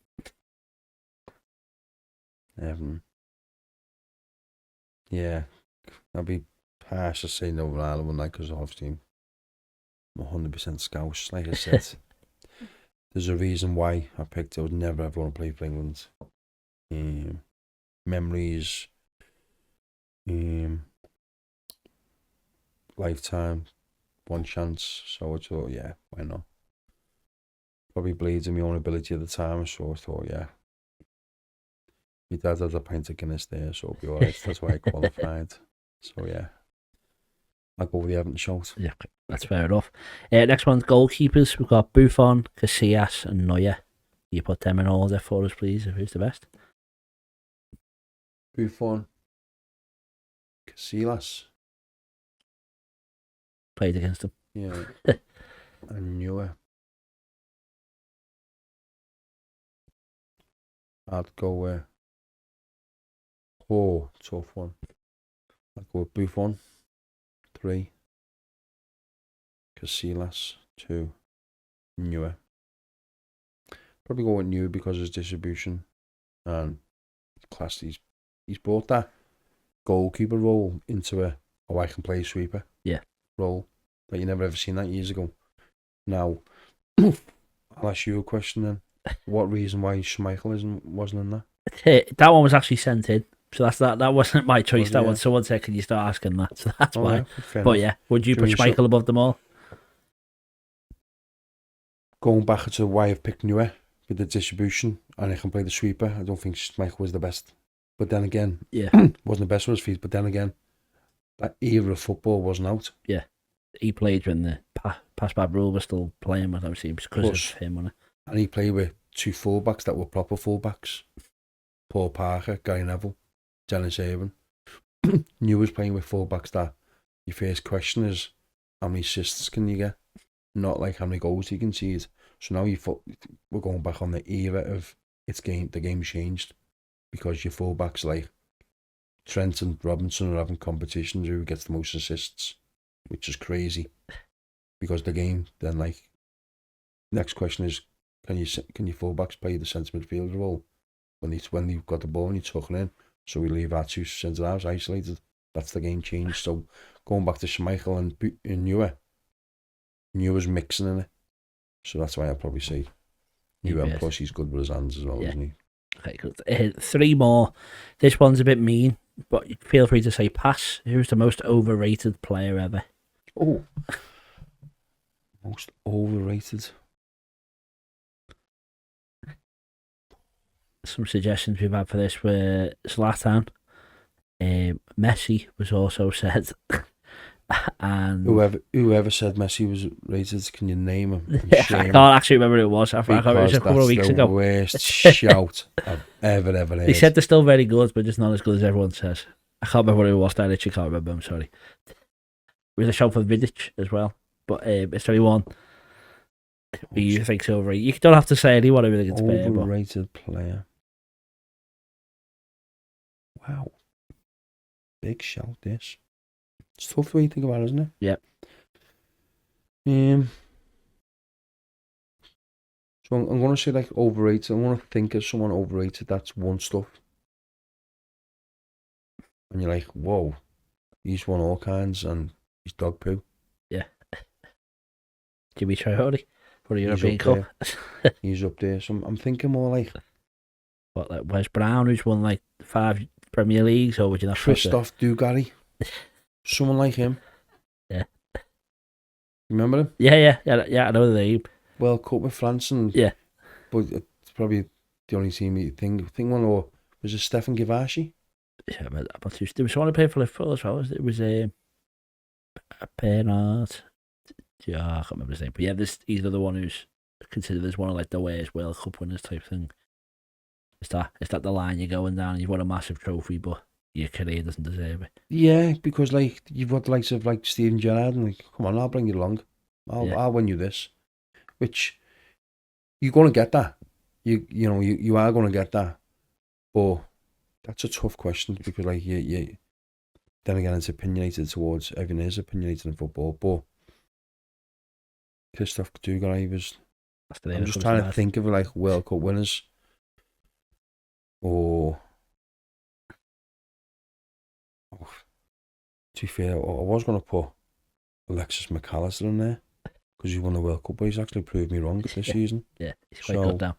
Do you know what I mean? So whoever's played with Messi because he's brought them all through. Lisandro Martinez, him from United, he's got a World Cup with his medal, hasn't he? Who? That Martinez, the centre back. Lautaro, the little fella, 5'10", and he's a centre half, and he's this and he's that. So, most overrated player, I'd probably go with Diego Forlan. Okay. Yeah. Just didn't think he was as good as people said, or? Yeah, but then again, to people maybe say, I'm just thinking of it. But yeah, played for United. But never really. Never did much. I don't know, obviously. Atletico Madrid, I think he was quite good, but not amazing. We can say it. We can lock him with. I might be harsh. It could be harsh. So that's a tough question. Yeah, good. Right, we'll go on to the next one, which is who's the greatest football manager ever?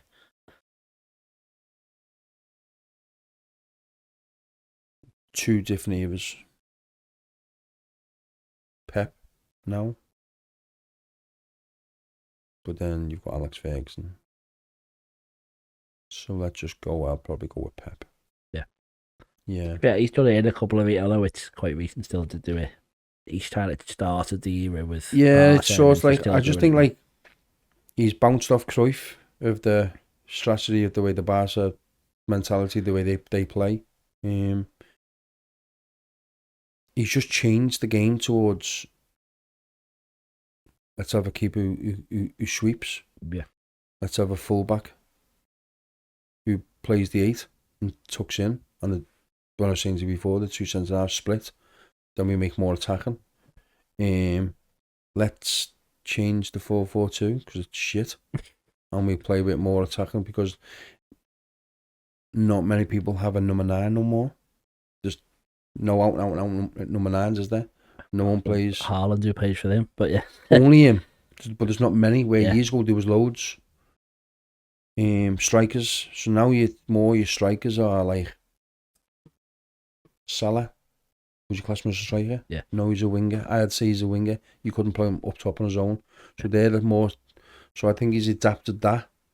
He's brought them in. He plays the 6 role, and then he just passes the ball when people have got men on with them up the backside. So yeah, I'd probably say Pep's changed the style of football. Okay, great. Where everyone's gone towards. Yeah. It's all through the league as well, isn't it? Okay, last question then is, who's the greatest team ever? So it could be like for the tournament, for the season, for a couple of years, whoever you think it is. Greatest team ever? I'd probably say the Barca team. Yeah. It's got your best manager and your best player in there, so yeah. I'd say Barca. More like Dani Alves. Abidal. Yeah. Puyol. PK. Iniesta. Xavi. Busquets. Suarez. Neymar. Messi. Does it for me. There's not many teams you can name 1 to 11 that aren't yours as well, which I think always speaks volumes for how good they are, doesn't it? 100%. And it didn't really change, did it? I don't think. I think the forwards changed a little bit over the years, didn't they? But that was obviously just come and go. But the rest then again, towards like Messi and like Dani Alves, he's won. How many? Isn't he won every? Yeah, he's won stupid amount. I think he's isn't he one of all the most decorated players ever. Yeah, so that's not bad. Unbelievable. Brazilian swag. All right, great. Well, that's the end of the interview. Thank you so much for coming in. Thank you. Is there anything anyone watching or listening at home you want them to look at, follow, anything like that, or? No, to be fair, just follow yourself, because this is, I've enjoyed tonight. I've done a podcast a while back. This setup you've got here and the message you have there working along with it's great. It's we'll be passing this on to people.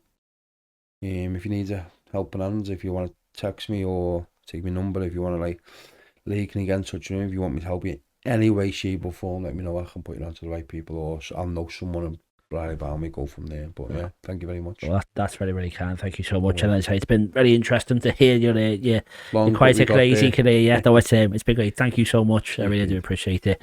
Thank you for watching at home, and we'll see you next time on the Football Historian Podcast.